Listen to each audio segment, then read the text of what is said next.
നമ്മളെക്കാളും വിജിലന്റ് ആണ് പിശാച്. നമ്മை காட்டிலும் அதிக விழிப்புள்ளவன் பிசாசு. വചനം പറയുന്നു, வசனம் சொல்லுகிறது, ഇനി അവൻ അല്പകാലം മാത്രമേ ഉള്ളൂ എന്നോർത്ത് அவன் தனக்கு இன்னும் கொஞ்ச காலம் தான் உண்டு என்பதை அவன் அறிந்து அதிக தீவிரതയോടെ അവൻ പ്രവർത്തിച്ചുകൊണ്ടിരിക്കുക. அதிக வேகமாக அவன் வேலை செய்து கொண்டிருக்கிறான். ഹല്ലേലൂയ. ഹല്ലേലൂയ. നമ്മളാണെങ്കിലോ நாமோ ഇനിയും സമയമുണ്ടെന്ന് ഓർത്ത് നമ്മൾ ഉറങ്ങിക്കൊണ്ടിരിക്കുന്നു. நமக்கு கர்த்தருடைய வருகைக்கு இன்னும் காலம் இருக்கிறது என்று நினைத்துவிட்டு உறங்கிக் கொண்டிருக்கிறோம். പൗലോസിന്റെ കാലം തൊട്ടേ ഇതാ വരുന്നു എന്ന് പറഞ്ഞ് നമ്മൾ കേൾക്കുക. பவுலின் காலம் துவங்கியே இதோ வருகிறார் என்று கேட்டுக்கொண்டிருக்கிறது. ഇനി എപ്പോഴും വരാനാ? കർത്താവ് 2024 വരില്ല എന്ന ചിന്തയിൽ ഞാൻ നിങ്ങൾ ഇരിക്കുക. இவ்வளவு நாளாச்சு இன்னும் வரல, இந்த 2024லும் வரமாட்டார் அப்படிங்கிற நினைவோடு கூட சிந்தித்துக் கொண்டிருக்கிறோம். പിശാചിന് അറിയാം അവനിന് കുറച്ചു കാലമേ ഉള്ളൂ എന്ന്. அவனுக்கு தெரிகிறது இன்னும் தனக்கு கொஞ்ச காலம் தான் இருக்கிறது என்று. പൗലോസ് തെസ്സലോനിക്കർക്ക് ലേഖനം എഴുതുമ്പോൾ, பவுல் தெசலோனிக்கு நிருபத்தை எழுதும் பொழுது ഇപ്രകാരം പറയുന്നു, விதமாய் சொல்லுகிறார், അധർമ്മത്തിന്റെ മർമ്മം ഇപ്പോഴേ വ്യാപരിക്കുന്നുണ്ട്. தீமையின் கிரியைகள் இப்பொழுதே வெளியரங்கமாகிறது. ഹല്ലേലൂയ. ஹல்லேலூயா. അധർമ്മത്തിന്റെ മർമ്മം ഇപ്പോഴേ വ്യാപരിക്കുന്നുണ്ട്. தீங்குகளின் ரகசியம் இப்பொழுதே வெளிப்பட்டு கொண்டிருக்கிறது. അത് പൂർണ്ണമായി വരുന്നത് എപ്പോഴാ? அது பூரணப்படுவது எப்பொழுது? തടുക്കുന്ന പരിശുദ്ധാത്മാവ് ഇവിടെ നിന്ന് മാറണം. தடுக்கிற பரிசுத்த ஆவியானவர் இங்கே இருந்து மாறி போக வேண்டும். കർത്താവിന്റെ വരവ് വരുമ്പോൾ അത് സംഭവിക്കും. கர்த்தருடைய வருகை வரும்போது அது நிகழும். അതുവരെ ദൈവസഭയെ ഒരു പരിശുദ്ധാത്മാവ് ചിലതിനെ തടുത്തിരിക്കുകയാ. சபையும் பரிசுத்த ஆவியானவரும் சில கிரியைகளை தடுத்துக் கொண்டிருக்கிறார்கள். ഹല്ലേലൂയ. ஹல்லேலூயா. അതുകൊണ്ട് അവൻ തീവ്രമായി പ്രവർത്തിച്ചുകൊണ്ടിരിക്കുക. அவன் மிக தீவிரமாக தன்னுடைய வேலையை செய்து கொண்டிருக்கிறான். അതുകൊണ്ട് ദൈവമക്കളെ നാം ഉണർന്നേ പറ്റത്തുള്ളൂ. தேவனுடைய பிள்ளைகளை நாம் உணர்ந்தே ஆக வேண்டும். ആമേൻ. കഴിഞ്ഞ പകലിൽ ഞാൻ പറഞ്ഞല്ലോ, ഇന്ന് രാത്രിയിൽ കർത്താവിന്റെ വരവിന്റെ ചെറിയ ഒരു ഭാഗം ഞാൻ ഓർപ്പിച്ചിരിക്കാമെന്നുള്ള കാര്യം. இன்று காலை நான் உங்களோடு சொன்னேன், கர்த்தருடைய வருகையை பற்றிய ஒரு காரியத்தை நான் உங்களோடு பேசுவேன் என்று. മത്തായിയുടെ സുവിശേഷം 13-ാം അധ്യായത്തിലെ 47 മുതൽ 50 വരെയുള്ള വേദഭാഗങ്ങൾ വായിക്കുമ്പോൾ, மத்தேயு சுவிசேஷம் 13ஆம் அதிகாரம் அதனுடைய 47 முதல் 50 வரை உள்ள வசனங்களை வாசிக்கும் பொழுது അവിടെ നമ്മൾ ഇങ്ങനെ കാണുന്നുണ്ട്, அங்கே நாம் இவ்விதமாக காண்கிறோம், ലോക അവസാനത്തിൽ അങ്ങനെ തന്നെ സംഭവിക്കും. உலகத்தின் முடிவிலே இவ்விதமாகத்தான் சம்பவிக்கும். കമോൺ, ആർക്കെങ്കിലും ഒരാൾക്ക് വായിക്കാമോ? அதை வாசிக்கலாமா? அன்றியும் பரலோக ராஜ்யம் கடலிலே போடப்பட்டு சகலவிதமான மீன்களையும் சேர்த்து வாரிக்கொள்ளும் வலைக்கு ஒப்பாய் இருக்கிறது. அது நிறைந்த போது அதை கரையில் இழுத்து உட்கார்ந்து நல்லவைகளை கூடைகளில் சேர்த்து ஆகாதவைகளை எரிந்து போடுவார்கள். இப்படியே உலகத்தின் முடிவிலே நடக்கும். தேவதூதர்கள் புறப்பட்டு நீதிமான்களின் நடுவில் இருந்து பொல்லாதவர்களை பிரித்து அவர்களை அக்கினி சூளையிலே போடுவார்கள். அங்கே அழுகையும் பற்கடிப்பும் உண்டாயிருக்கும் என்றார். ആമേൻ. ഹല്ലേലൂയ. എല്ലാവരും ശ്രദ്ധിച്ചെന്ന് ഞാൻ വിശ്വസിക്കുന്നു. யாவரும் கவனித்தீர்கள் என்று நான் விசுவாசிக்கிறேன். 47 to 50 13ஆம் அதிகாரத்தின் 47 முதல் 50 வரை உள்ள வசனங்கள். 4 വേദഭാഗങ്ങളാണ് വായിച്ചത്. 4 வசனங்களை வாசிக்க கேட்டோம். 47, 48, 49, 50. 47, 48, 49, 50 ആகிയ വസനങ്ങൾ. 4 വേദഭാഗങ്ങളിൽ 4 വസനങ്ങളിലും നമ്മൾ വായിച്ചറിഞ്ഞ ഒരു സത്യമുണ്ട്. നാം വാസിத்து புரிந்த ஒரு சத்தியம் அங்கே இருக்கிறது. അതാണ് ഇന്ന് രാത്രിയിൽ ഞാൻ നിങ്ങളോട് പ്രസ്താവിപ്പാൻ ആഗ്രഹിക്കുന്നത്. அதைத்தான் இந்த ராத்திரி உங்களோடு பிரசங்கிக்கும்படியாய் விரும்புகிறேன். അതിൽ ഒരു കാര്യം പറയുന്നുണ്ട്, அதில் ஒன்று சொல்லப்பட்டிருக்கிறது, ലോകാവസാനത്തിങ്കൽ അത് സംഭവിക്കും. உலகத்தின் முடிவிலே இது சம்பவிக்கும். ഹല്ലേലൂയ. ஹல்லேலூயா. ഹല്ലേലൂയ. ஹல்லேலூயா. അങ്ങനെയാണെങ്കിൽ ഇത് ലോകത്തിന്റെ അവസാനമാണോ? அப்படியானால் இது உலகத்தின் முடிவின் காலம் தானோ? ഇത് കടൈസി കാലമാണോ? இது கடைசி காலமாம். തിരുവെഴുത്ത് നാം പരിശോധിച്ചാൽ வசனத்தை கேட்டால் കടൈസി കാലത്തിന്റെ ലക്ഷണങ്ങളെ കുറിച്ച് മത്തായിയുടെ സുവിശേഷം 24-ാം അധ്യായത്തിൽ സവിസ്തരം നമ്മൾ വായിക്കുന്നുണ്ട്. கடைசி காலத்தினுடைய லட்சணங்களை குறித்து மத்தேயு சுவிசேஷம் 24ஆம் அதிகாரத்தில் சொல்லப்பட்டிருக்கிறது. അപ്പോസ്തലനായ പൗലോസ് തന്റെ ലേഖനത്തിൽ അന്ത്യകാല സംഭവങ്ങളെ കുറിച്ച് പറയുന്നുണ്ട്. அப்போஸ்தலனாகிய பவுல் தன்னுடைய நிருபத்திலே கடைசி காலத்தில் நிகழ்வுகளை குறித்து அவர் எழுதியிருக்கிறார். മത്തായി 24-ൽ യേശു ഡയറക്റ്റായി പറഞ്ഞ ഒരു ഇൻസിഡന്റ് മാത്രം ഞാൻ ജസ്റ്റ് ഒന്ന് സൂചിപ്പിക്കാം. கடைசி காலத்தை குறித்து ஆண்டவராகிய இயேசு நேரடியாக சொன்ன ஒரு சம்பவத்தை உங்களோடு சொல்லுகிறேன். അതിൽ നിങ്ങൾ ആയിരക്കണക്കിന് പ്രസംഗങ്ങൾ കേട്ടിട്ടുണ്ട് എന്ന് എനിക്കറിയാം. அதை குறித்து நீங்கள் ஆயிரக்கணக்கான பிரசங்கங்களை கேட்டிருப்பீர்கள் என்று எனக்கு தெரியும். ഇന്ന് രാത്രിയിൽ ഞാൻ പറയുന്ന സബ്ജക്റ്റുമായിട്ട് ഇതിന് കണക്ഷൻ ഉള്ളത് കൊണ്ട് ജസ്റ്റ് ഒന്ന് ടച്ച് ചെയ്ത് ഞാൻ കടന്നു പോകാം. நான் இன்று பேசுகிற பாடத்தோடு அது சம்பந்தப்பட்டபடியால் அதையும் நான் சொல்லி வருகிறேன். ആമേൻ. മത്തായി 24 യേശു പറഞ്ഞു, மத்தேயு 24 அதிகாரத்தில் இயேசு சொன்னார், നിങ്ങൾ യുദ്ധങ്ങളെയും യുദ്ധശ്രുതികളെയും കുറിച്ച് കേൾക്കും. நீங்கள் யுத்தங்களையும் யுத்தங்களின் செய்தியை குறித்து கேட்பீர்கள். 2023 24 കടന്നുപോയ നമുക്കറിയാം. 2023 ஆண்டிலும் 24 கடந்து போன காலத்தை குறித்து உங்களுக்கு தெரியும். യുദ്ധങ്ങളെ കുറിച്ച് പറഞ്ഞാൽ കൊച്ചുകുട്ടികൾക്ക് പോലും വേഗത്തിൽ മനസ്സിലാകും. யுத்தம் என்று சொன்னால் சிறு பிள்ளைகளும் புரிந்து கொள்ளும் விதத்தில் பல சம்பவங்கள் தேசங்களில் நடந்திருக்கின்றன. രണ്ടാം ലോക മഹായുദ്ധ കാലത്ത് ജീവിച്ചിരുന്ന പലരും ഇവിടെ ഇല്ല. இரண்டாம் உலக மகா யுத்தம் நடந்தபோது வாழ்ந்திருந்தவர்கள் பலர் இப்பொழுது இங்கே இல்லை. പക്ഷേ മൂന്നാം ലോക മഹായുദ്ധത്തെ കുറിച്ച് പറഞ്ഞാൽ അവർക്ക് വിശ്വാസം വരും. மூன்றாம் அப்படிப்பட்டவர்கள் இருந்தால் மூன்றாம் உலக மகா யுத்தத்தை குறித்து சொன்னால் அவர்களுக்கு விசுவாசம் வரும். ഇപ്പോഴത്തെ തലമുറയോട് യുദ്ധത്തെ കുറിച്ച് പറഞ്ഞാൽ അവർക്ക് നന്നായി മനസ്സിലാകും. இப்பொழுது இருக்கிற சந்ததியோடு கூட யுத்தத்தை குறித்து சொன்னால் அவர்களால் புரிந்து கொள்ள முடியும். കാരണം അവരുടെ ചെറിയ പ്രായം മുതൽ എല്ലാ ദൃശ്യ ശ്രവ്യ മീഡിയകളിലൂടെയും അവർ കാണുകയും കേൾക്കുകയും ചെയ്യുന്ന ന്യൂസിൽ ഇത് അടിക്കടി വരുന്ന ഒരു പ്രധാന ഇൻസിഡന്റ് ആണ്, വാർത്തയാണ്. அவர்கள் தங்களுடைய சிறு வயது முதலே பலவித ஊடகங்களின் செய்தி ஊடகங்களின் வாயிலாக இந்த யுத்தங்களின் செய்தியை பார்த்தும் கேட்டும் வந்து கொண்டே இருக்கிறார்கள். ചെറിയൊരു വിഷയം എന്ന് പറഞ്ഞ് ആരംഭിച്ച റഷ്യ ഉക്രൈൻ വാർ 2 വർഷമായി തുടർന്നുകൊണ്ടേയിരിക്കുന്നു. சிறிய ஒரு காரியத்தில் ஆரம்பித்த ரஷ்யா யுக்ரைன் யுத்தம் 2 ஆண்டுகளாக தொடர்ந்து நடந்து கொண்டே இருக்கிறது. 2 തലവന്മാർക്കിടയിലുള്ള ഈഗോസ് 10,000കണക്കിന് പേരെ കുരുതി കൊടുത്തുകൊണ്ടിരിക്കുന്നു. 2 தலைவர்களுடைய உள்ள ஈகோ காரணமாக பலாயிரக்கணக்கான மக்களுடைய உயிர்கள் பறிகொடுக்கப்பட்டிருக்கிறது. നമ്മളെല്ലാം പ്രതീക്ഷിച്ചു വേഗത്തിൽ അത് അവസാനിക്കുമെന്ന്. நாம் நினைத்தோம் சீக்கிரமாக இது முடிவுக்கு வரும் என்று പക്ഷേ நினைத்தோம். 2 വർഷമായി ആ വാർ കണ്ടിന്യൂ ചെയ്തുകൊണ്ടേയിരിക്കുന്നു. ஆனால் 2 ஆண்டுகளாக யுத்தம் தொடர்ந்து நடந்து கொண்டே இருக்கிறது. ഇതുപോലെ ചെറുതായി ആരംഭിച്ചതാണ് ഒന്നാം ലോക മഹായുദ്ധവും രണ്ടാം ലോക മഹായുദ്ധവും. இவ்விதமாக தான் சிறிய அளவில் ஆரம்பிக்கப்பட்டது முதலாம் உலக மகா யுத்தமும் இரண்டாம் உலக மகா யுத்தமும். ഇപ്പോൾ ഇതാ ഇസ്രായേലും പാലസ്തീനും തമ്മിൽ അടി തുടങ്ങി. இப்பொழுது இஸ்ரவேலும் பாலஸ்தீனமும் தங்களுக்குள்ளாக யுத்தத்தை துவங்கினார்கள். ഇന്നും ഞാൻ അല്പനേരം ഇവിടെ വിശ്രമിച്ചപ്പോൾ ആ വാർത്തകൾ കേട്ടുകൊണ്ടേയിരുന്നു. நான் இங்கே இப்பொழுது வர முன்பாக அதனுடைய செய்தியை கேட்டுக்கொண்டிருந்தேன். ആമേൻ. യുദ്ധത്തിന്റെ മറ്റൊരു ആമേൻ തലത്തിലേക്ക് അത് പോയിക്കൊണ്ടിരിക്കുകയാണ്. யுத்தத்தின் மறு நிலைக்கு அது போய் கொண்டிருக்கிறது. ഹമാസ് എന്ന് പറയുന്ന ഒരു ശക്തിയോട് ഇസ്രായേൽ പോരാടിക്കൊണ്ടിരിക്കുന്നു. ஹமாஸ் என்கிற ஒரு வல்லமையோடு கூட இஸ்ரவேல் போராடி கொண்டிருக்கிறது. 2 രാജ്യങ്ങളും അങ്ങോട്ടും ഇങ്ങോട്ടും അടിക്കുമ്പോൾ 7 മക്കളാണ് മരിച്ചു പോകുന്നത്.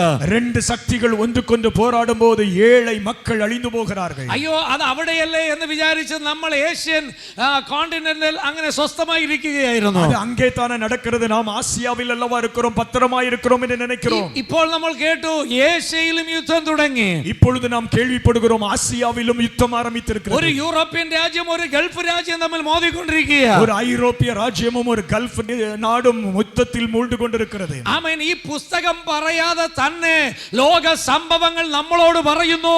ലോകത്തിന്റെ അന്ത്യത്തിലേക്ക് അത് യാത്ര ചെയ്തുകൊണ്ടിരിക്കുന്നു.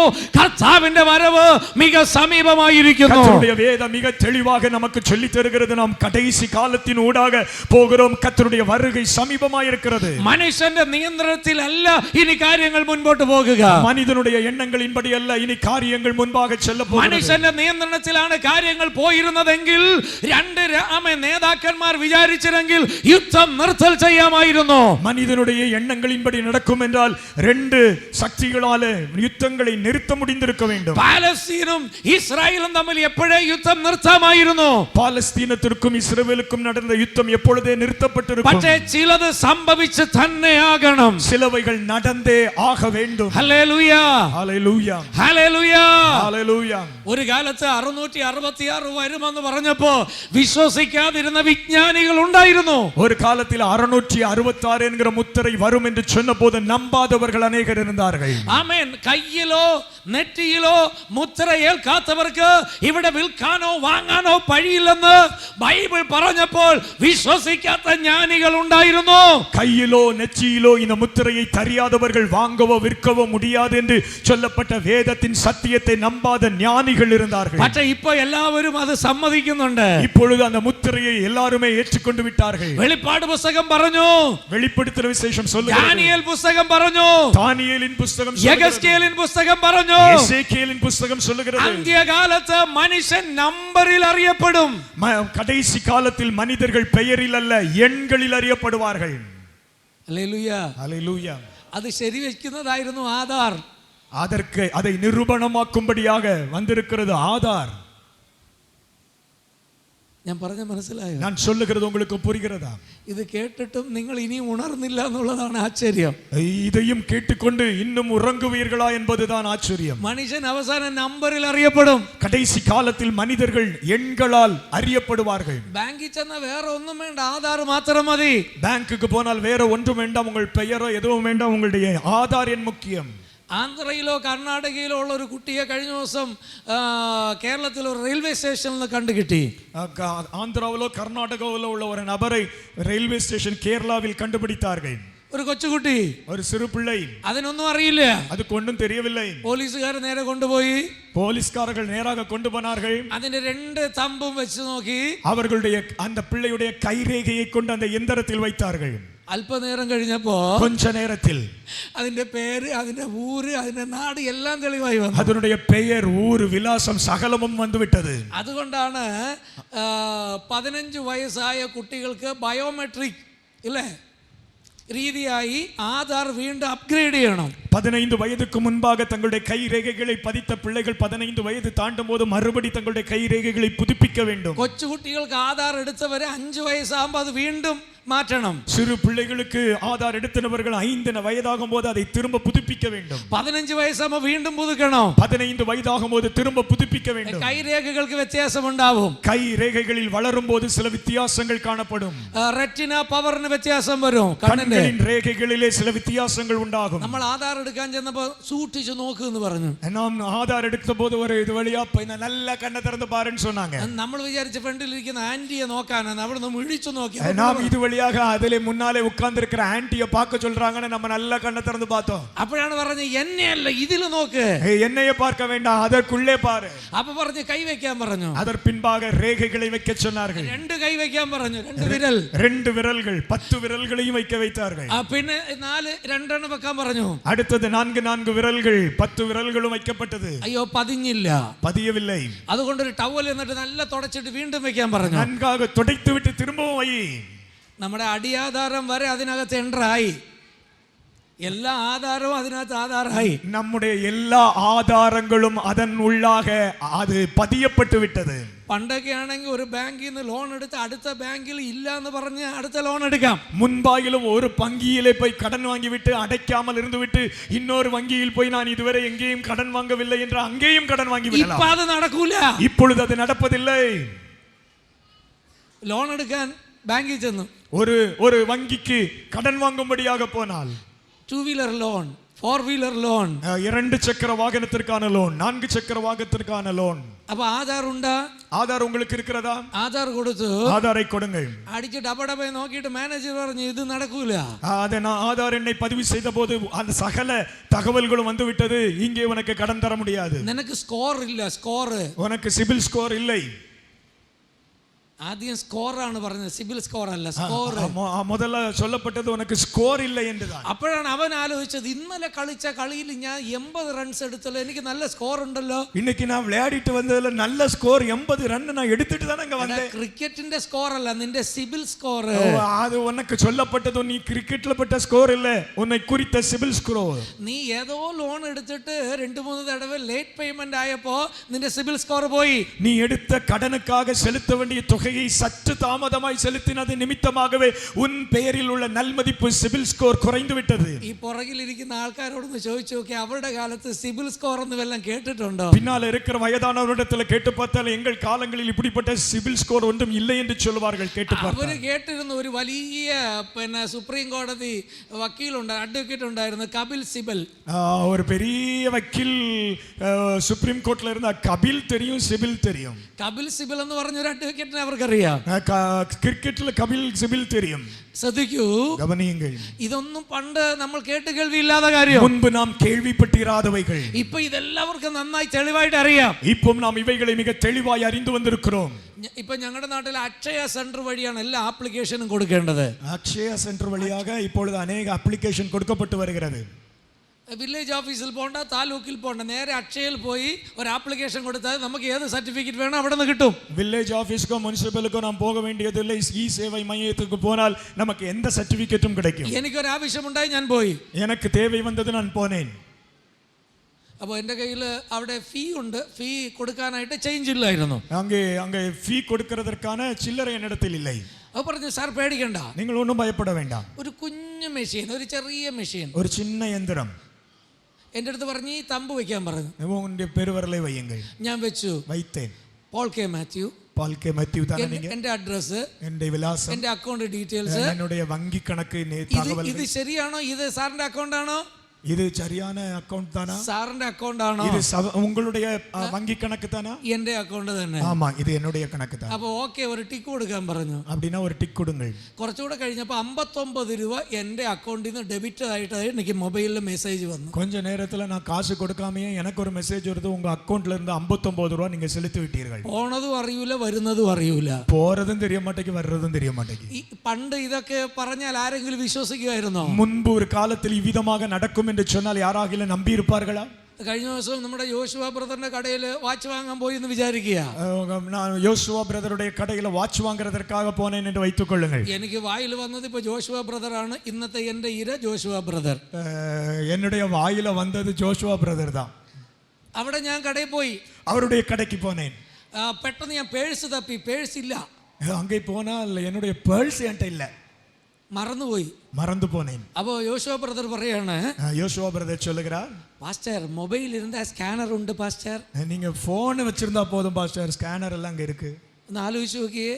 கவனித்து பாருங்க. മൊബൈൽ ഓൺ ചെയ്യുന്നു, மொபைலை ஆன் பண்ணி അവിടെ എന്തോ കുരുകുരുവാന്ന് വരച്ച ഒരു സ്ക്വയർ ബോക്സ്, அங்கே ஏதோ கட்டம் கட்டமா போட்டிருக்கிற ஒரு ஸ்கொயர் சின்ன பாக்ஸ் இருக்கு. നമ്മൾ മൊബൈലിൽ സ്കാൻ ചെയ്യുന്നു, ടക്കടക്കേന്ന് അടിക്കുന്നു, 550 രൂപ ജോഷുവ ബ്രദറിന്റെ അക്കൗണ്ടിൽ വിത്തിൻ സെക്കൻഡ്സിൽ പോകുന്നു. போனை கொண்டு அதில் ஸ்கேன் பண்ணி விட்டால் நொடியிலே அவருடைய அக்கவுண்ட்டுக்கு 550 ரூபாய் போய்விடுகிறது. ഈ കാര്യങ്ങളൊക്കെ എന്തിന് നിഴലാണെന്ന് അറിയാമോ? இவையெல்லாம் எதற்கு நிழல் என்று தெரியுமா? ഒരു നൊടിയിടയിൽ കാര്യങ്ങൾ നടത്തിക്കൊണ്ടിരിക്കുക.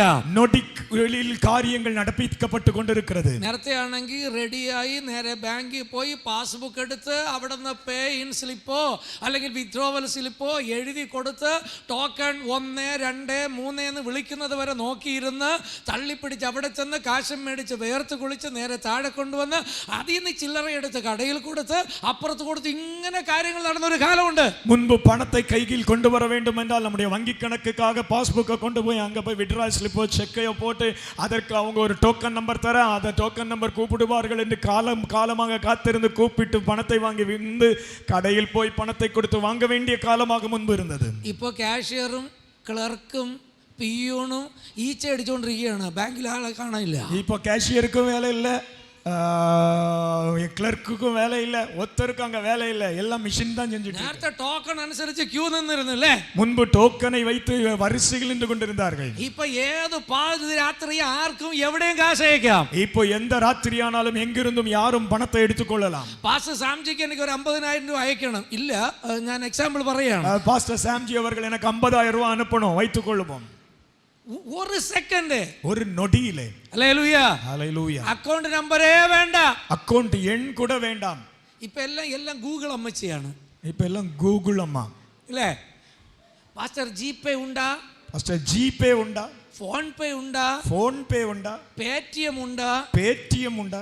എല്ലാ ടിഎമ്മും വന്ന് കെടുത്തിപ്പോ എല്ലാ ടിഎമ്മും വന്ന് കെടുത്തു പോട്ടത്. Hallelujah, hallelujah. ശ്രദ്ധിച്ചു നോക്കൂ, ഗവനിച്ചു പാരുங்கள். നമ്മൾ ചിന്തിച്ചിരുന്ന ഒരു കാലത്തിൽ നിന്ന് ഇപ്പോൾ ഒരു നൊടിയുടെ കൊണ്ട് കാര്യങ്ങൾ നടക്കുന്ന കാലഘട്ടത്തിലേക്ക് വന്നുകൊണ്ടിരിക്കുക. നാം മുൻപ് ഇരുന്ന അനുഭവങ്ങൾ இப்பொழுது மாற்றப்பட்டு நொடி காரியங்கள் நடக்கும் காலத்தில் வந்து விட்டோம். എല്ലാം മാറി, காலங்கள் மாறித்தான் வருகிறது. നേരത്തെ ഒരു വീട് വെക്കണമെങ്കിൽ എന്ത് പ്രയാസമായിരുന്നു? முன்பு ஒரு வீட்டை கட்ட வேண்டும் என்றால் எத்தனை பிரயாசம். ഫൗണ്ടേഷന് കുഴി വെട്ടി, அதற்கு ஃபவுண்டேஷனுக்காக குழி வெட்டி, അതിന് കല്ല് നിരത്തി, அதிலே கற்கள் അതിന് நிரப்பி, ബെൽറ്റ് അടിച്ച്, அதிலே பெல்ட் போட்டு, പിന്നെ അതിന് കെട്ടി, அதற்கு மேலாக கட்டி, തടി ഉരുപ്പടികൾ വാങ്ങി, அதற்கான மரங்கள் வாங்கி. ഇപ്പോ അറിയാമോന്ന് എനിക്കറിയില്ല, உங்களுக்கு தெரியுமா என்று எனக்கு தெரியவில்லை. തിരുവനന്തപുരത്തൊക്കെ ആയി, திருவனந்தபுரத்தில் எல்லாம் அப்படி கட்ட ஆரம்பித்து விட்டார்கள். 3D house printing technology. 3D house printing technology. ഒരു മെഷീൻ വരും, ஒரு எந்திரம் வரும், അത് കറക്റ്റ് നമ്മൾ കൊടുക്കുന്ന ഡിസൈനിൽ ചുമര് എല്ലാം കെട്ടിത്തരും. அது நம்ம கொடுத்த பிளான் படி சுவர் சகலமும் கெட்டி அது தந்துரும். 14 ദിവസം കൊണ്ട് 2000 സ്ക്വയർ ഫീറ്റിന്റെ വീട് കോൺക്രീറ്റ് ലെവലിൽ കൊണ്ടുവന്നു. 14 നാட்களுக்குள்ள 2000 ஸ்கொயர் ஃபீட் உள்ள வீட்டை கான்கிரீட் லெவலுக்கு கொண்டு வந்து விட்டது. അതിന് മേശൻ വേണ്ട, കയ്യാള് വേണ്ട, അത് തന്നെ നമ്മുടെ ഈ ഫ്ലെക്സ് പ്രിന്റ് ചെയ്യുന്ന കടയിൽ ചെന്ന് കഴിഞ്ഞാൽ ഒരു സാധനം കിറുക്ക് കിറുക്ക് കിറുക്ക് എന്ന് പറഞ്ഞാൽ അങ്ങോട്ടും ഇങ്ങോട്ടും ഓടുന്നത് പോലെ ഇതിങ്ങനെ ഓടി ഇങ്ങനെ ബിൽഡിംഗ് ഉണ്ടാക്കിക്കൊണ്ടിരിക്കുക. கொத்தனார் தேவையில்லை, கையாள் தேவையில்லை, சித்தாள் தேவையில்லை. யந்திரம் கொண்டு நிறுத்திவிட்டால் பிரிண்டிங் மிஷின் பிரிண்டர்ல பேப்பர்ல பிரிண்ட் அடிக்காத அங்கங்கே ஓடுறது போல இது ஓடி ஓடி சகலத்தையும் வைத்து வைத்து வைத்து கட்டி விடுகிறது. അന്ത്യകാല ലക്ഷണങ്ങൾ എന്തെന്ന് ശിഷ്യന്മാർ യേശുവിനോട് ചോദിച്ചതിന് കർത്താവ് അന്ന് മത്തായി 24 കൊടുത്ത മറുപടി ഇന്ന് നിറവേറിക്കൊണ്ടിരിക്കുകയാണ്. கடைசி காலத்தின் அடையாளங்கள் இவைகள் என்று சீஷர்கள் இயேசுவிடத்தில் கேட்டபோது அவர் சொன்ன காரியங்கள் மத்தேயு 24 இருக்கிறவைகள் இன்று நிறைவேறிக் கொண்டிருக்கிறது. എൻ്റെ ഇടതുവശത്തിരിക്കുന്ന കുഞ്ഞുങ്ങളെ, ആൺകുട്ടികളെ, என்னுடைய இடது பக்கத்தில் இருக்கிற ஆண் பிள்ளைகளே, കർത്താവിന്റെ വരവ് വരാൻ അടുത്ത് പോയി.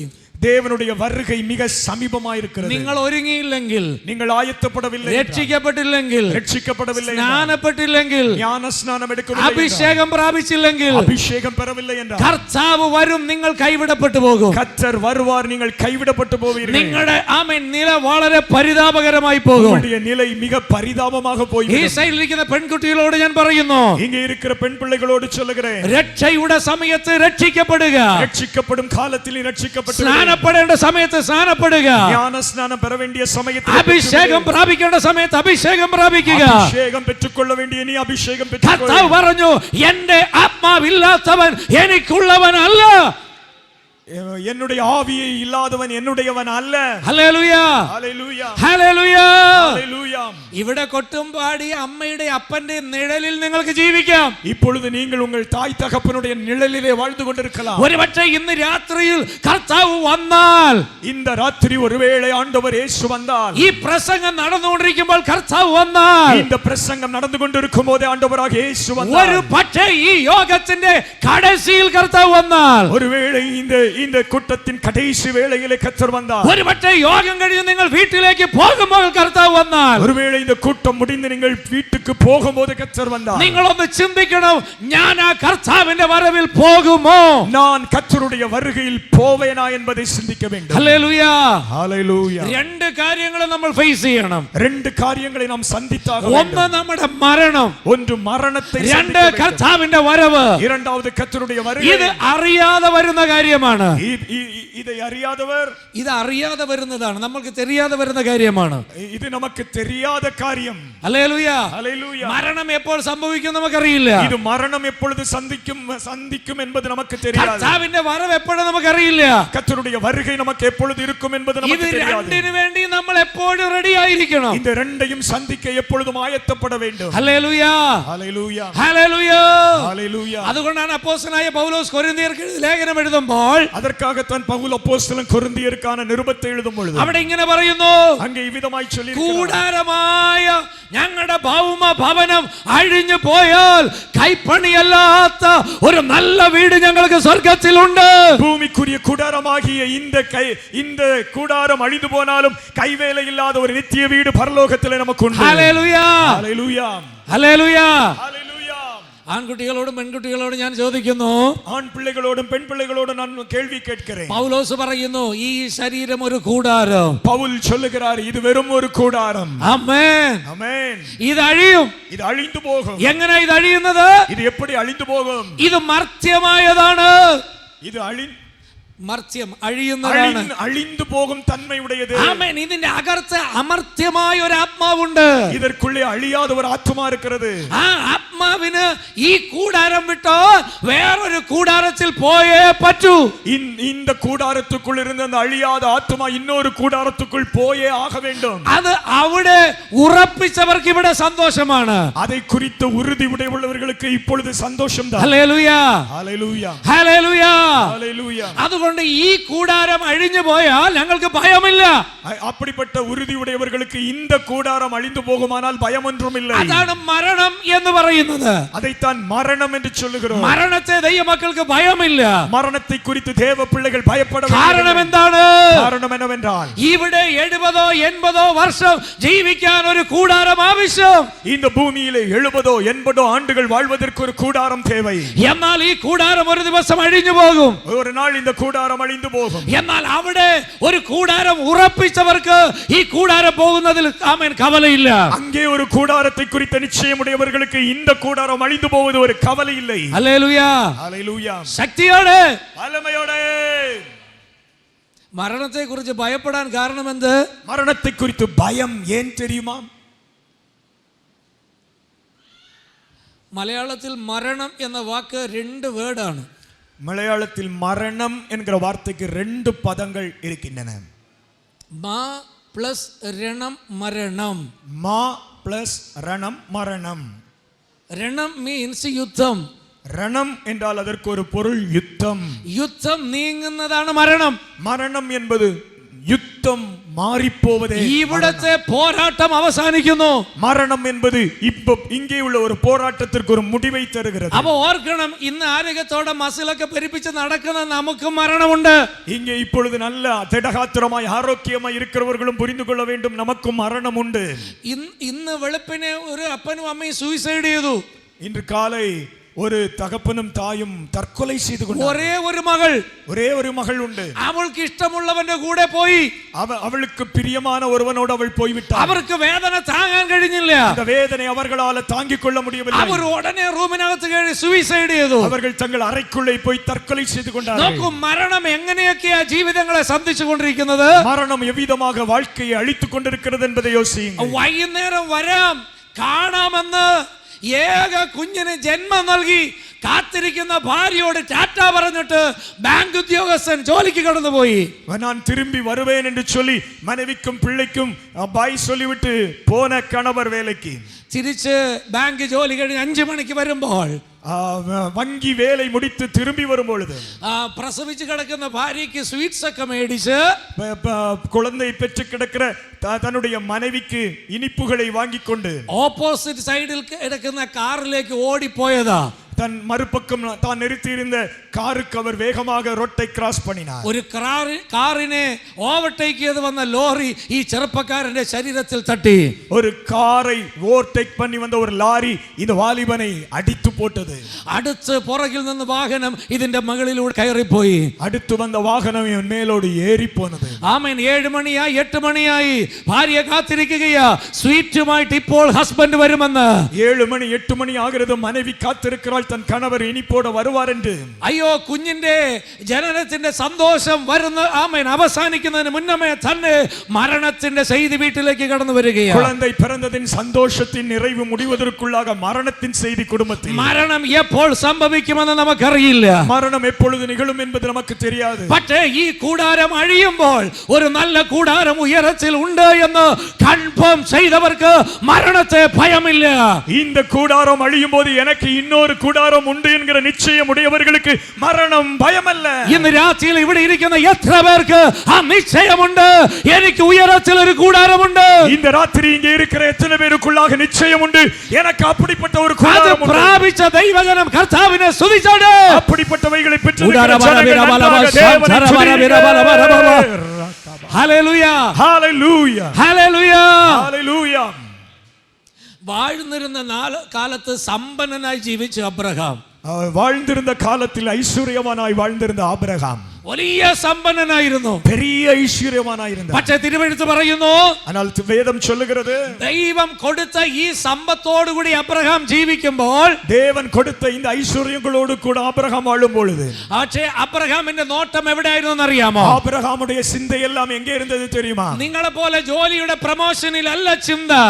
உங்களுக்கு இருக்கிறது போல வேலையுடைய உயர்வை குறித்த சிந்தையோடு, ഹയർ സ്റ്റഡീസിനെ കുറിച്ച് അല്ല ചിന്ത, தன்னுடைய மேல் படிப்பை குறித்த சிந்தை அவருக்கு இல்லை. വീടിനെ குறிச்சல்ல சிந்த, தன்னுடைய வீட்டை குறித்தல்ல அவருக்கு சிந்தை, மக்களை குறிச்சல்ல சிந்த. தன்னுடைய பிள்ளைகளை குறித்தல்ல அவருக்கு சிந்தை. അബ്രഹാമിന്റെ ഫസ്റ്റ് പ്രിഫറൻസ്, ആബ്രഹാമുடைய முதல் சிந்தை ദൈവം ശില്പിയായി നിർമ്മിച്ചതും അടിസ്ഥാനങ്ങൾ ഉള്ളതുമായ ഒരു നഗരത്തിന് വേണ്ടി അബ്രഹാം കാത്തിരുന്നു. தேவன் கட்டி உண்டாக்குகிறதும் அஸ்திபாரமுள்ளமான ஒரு நகரத்திற்காக ஆபிரகாம் காத்திருந்தார். കൈപ്പണിയല്ലാത്ത, കൈകൊണ്ട് പണിയാത്ത, മനുഷ്യ നിർമ്മിതമല്ലാത്ത ഒരു നല്ല വീടിന് വേണ്ടി അബ്രഹാം ഇവിടെ കാത്തിരുന്നു. கைவேலை இல்லாத, மனுஷ வேலை இல்லாத ஒரு ராஜ்யத்திற்காக ஆபிரகாம் இங்கே காத்திருந்தார். ഹല്ലേലൂയ. ஹல்லேலூயா. നല്ല വസ്തുവകകൾ, നല്ല സമ്പാദ്യം എല്ലാം ഉണ്ടായിരുന്നിട്ടും நல்ல வஸ்துக்களும் சம்பாத்தியங்களும் தனக்கு ഉണ്ടായിരുന്നും അബ്രഹാമിന്റെ ഏക പ്രത്യാശ ദൈവം നിർമ്മിച്ച വീടിന് വേണ്ടിയായിരുന്നു. இது ஆபிரகாமுடைய ஒரே நோக்கம் தேவன் வைத்திருக்கிற அந்த ராஜ்யம். എന്റെ കർത്താവ് പോയപ്പോൾ, സ്വർഗാരോഹണം ചെയ്തപ്പോൾ പറഞ്ഞത് എന്താണ്? ஆண்டவர் இயேசு திரும்பி போகும்போது சொல்லி சென்ற வார்த்தை ഞാൻ என்ன? പോയതുപോലെ വരും, நான் போனது போல திரும்பி வருவேன், നിങ്ങളെ എന്റെ അടുക്കൽ ഞാൻ ചേർത്തുകൊള്ളും, உங்களை என் அருகிலே நான் சேர்த்துக் கொள்வேன், എന്നോട് കൂടെ ഇരിക്കാൻ, என்னோடு கூட இருக்க, നിങ്ങൾക്ക് വാസസ്ഥലം ഒരുക്കാൻ ഞാൻ പോകുകയാണ്. உங்களுக்காக ஒரு வாசஸ்தலத்தை நான் உருவாக்க போகிறேன். പോയി ആ കർത്താവ് ഇതാ വരാൻ പോകുകയാ. நான் அந்த ஸ்தலத்தை ஆயத்தம் பண்ணி வரப்போகிறேன். ആ പോയ കർത്താവ് വീണ്ടും വരാൻ പോകുകയാ. அந்த கர்த்தர் போனவர் திரும்ப வரப்போகிறார். അതിന്റെ ലക്ഷണങ്ങളാണ് ഞാൻ പറഞ്ഞുകൊണ്ടിരിക്കുന്നത്. அதற்கு அடையாளங்கள் தான் நான் உங்களோடு சொல்லிக் கொண்டிருக்கிறேன். ഇത്രയേറെ അടയാളങ്ങൾ കണ്ടിട്ടു, இத்தனை அடையாளங்களை நீங்கள் பார்த்தும் നാം ഇനിയും മയങ്ങിയാൽ, இன்னும் நாம் உறங்கிக் கொண்டிருந்தால், ഇനിയും നാം ഉറങ്ങിയാൽ, இன்னும் உறங்கிக் கொண்டிருந்தால், കൈവിടപ്പെട്ടവരുടെ കൂട്ടത്തിൽ ഞാനും നിങ്ങളുമായി പോകും. கைவிடப்பட்ட கூட்டத்தில் நீங்களும் நானும் ஆகி போவோம். ദശാംശം കൊടുത്തിരിക്കുക, தசம பாகம் கொடுத்திருக்கலாம், വട ഇന്ത്യ ഹെൽപ്പ് ചെയ്തിരിക്കുക, வட இந்தியாவுக்கு உதவி செய்திருக்கலாம், ഇവിടത്തെ ചർച്ചിന് വേണ്ടി കൊടുത്തിരിക്കുക. இங்கே இருக்கிற சபைக்காக கொடுத்திருக்கலாம். അതല്ല പ്രധാനം, அதல்ல முக்கியம். നിന്റെ അകത്തെ ആത്മാവ് എത്രമാത്രം കർത്താവിന് വേണ്ടി ഒരുങ്ങി, உனக்குள்ள இருக்கிற ஆத்துமா எத்தனை தூரம் ஆண்டவருக்காக ஆயத்தப்பட்டது. നിന്റെ ഭാഗ്യ ഒരുക്കമല്ല വേണ്ടത്, നിന്റെ ആന്തരിക ഒരുക്കമാണ് വേണ്ടത്. உன்னுடைய செல்வங்களை உருவாக்குவதற்காக அல்ல, உன்னுடைய ஆத்துமாவை சிற்பிக்கும்படியாக ஆண்டவர் வந்தார். നിന്റെ പുറമേ ഉള്ള ഒരുക്കമല്ല, നിന്റെ അകമേ ഉള്ള ഒരുക്കം. உன்னை வெளிப்படையான ஒரு ஆயத்தம் அல்ல, உனக்கு உள்ளான ஒரு ஆயத்தத்தை உருவாக்க. ഹല്ലേലൂയ, ஹல்லேலூயா, ഹല്ലേലൂയ. ஹல்லேலூயா. നമ്മൾ വായിച്ച വേദഭാഗത്തിൽ എന്താ പറയുന്നത്? நான் வாசித்த வேத பகுதியில் என்ன சொல்லப்பட்டிருக்கிறது? ലോക അവസാനത്തിങ്കൽ അത് സംഭവിക്കും. உலகத்தின் முடிவில் இது நடக்கும். എന്താണ് അവിടെ സംഭവിക്കാൻ പോകുന്നത്? என்ன அது நடக்க போகிறது? ദൂതന്മാർ നിന്ന്, தூதர்கள் நின்று ഒരു സെപ്പറേഷൻ നടത്തും. ஒரு பிரிப்பதை அவர்கள் செய்வார்கள். ഹല്ലേലൂയ. ஹல்லேலூயா. Please listen. நன்கு கவனியுங்கள். പ്രത്യേകിച്ച് എനിക്ക് ആൺകുട്ടികളും പെൺകുട്ടികളും ശ്രദ്ധിക്കുന്നത് വളരെ ഇഷ്ടമുണ്ട്. நீங்கள் ஆண் பிள்ளைகளும் பெண் பிள்ளைகளும் கவனிப்பீர்களானால் அது எனக்கு ரொம்ப பிரியம். കാരണം നിങ്ങളെയാണ് ഞാൻ കൂടുതൽ ഫോക്കസ് ചെയ്യുന്നത്. உங்களைத்தான் அதிகமாய் நான் கவனம் செலுத்துவேன். അതുകൊണ്ട് അവരെ ഫോക്കസ് ചെയ്യുന്നില്ല എന്ന് അർത്ഥം വരുന്നില്ല. மற்றவர்களை நான் கவனிப்பதில்லை என்று நான் சொல்ல அர்த்தம் கொள்ளவில்லை. കുട്ടിയെ പിടിച്ചുകൊണ്ട് പോകുമ്പോൾ തള്ള പിന്നാലെ വന്നോളും. குட்டியை கொண்டு போனால் தாய் பின்னால் வரும். ഹല്ലേലൂയ. ஹல்லேலூயா. അതുകൊണ്ട് നിങ്ങളെ കൊണ്ടുപോകാനാണ് ഞാൻ ഇഷ്ടപ്പെടുന്നത്. எனவே நான் உங்களை கூட்டிக் கொண்டு வர நான் விரும்புகிறேன். ആമേൻ. ലോകാവസാനത്തിൽ എന്താ സംഭവിക്കാൻ പോണേ? உலகத்தின் முடிவிலே என்ன நடக்க போகிறது? ആ വായിച്ച വേദഭാഗം, அந்த வாசித்த வேத பகுதி, ദൂതന്മാർ ഇരുന്ന് தூதர்கள் அமர்ந்து രണ്ടായി തിരിക്കും. வேறு பிரிப்பார்கள். നല്ലതിനെ, நல்லவைகளை നിക്ഷേപ പാത്രത്തിൽ ശേഖരിക്കും. நித்தியத்தில் கொண்டு சேர்ப்பார்கள். നിക്ഷേപ പാത്രത്തിൽ, கூடையில் சேர்ப்பார்கள் நல்லவைகளை. ഹല്ലേലൂയ.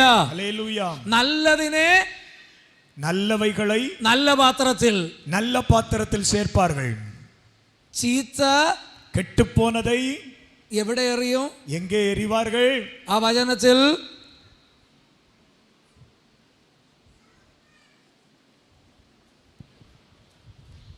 அது நிறைந்தபோது அதை கரையில் இழுத்து உட்கார்ந்து 50 வசனம் 50 വേർതിരിച്ച് നല്ലതിനെ പാത്രത്തിൽ, அவர்களை அக்கினி சூளையிலே போடுவார்கள். அவர்களை அக்கினி சூளையிலே போடுவார்கள். അല്ല, അടുത്തത് വായിച്ചു.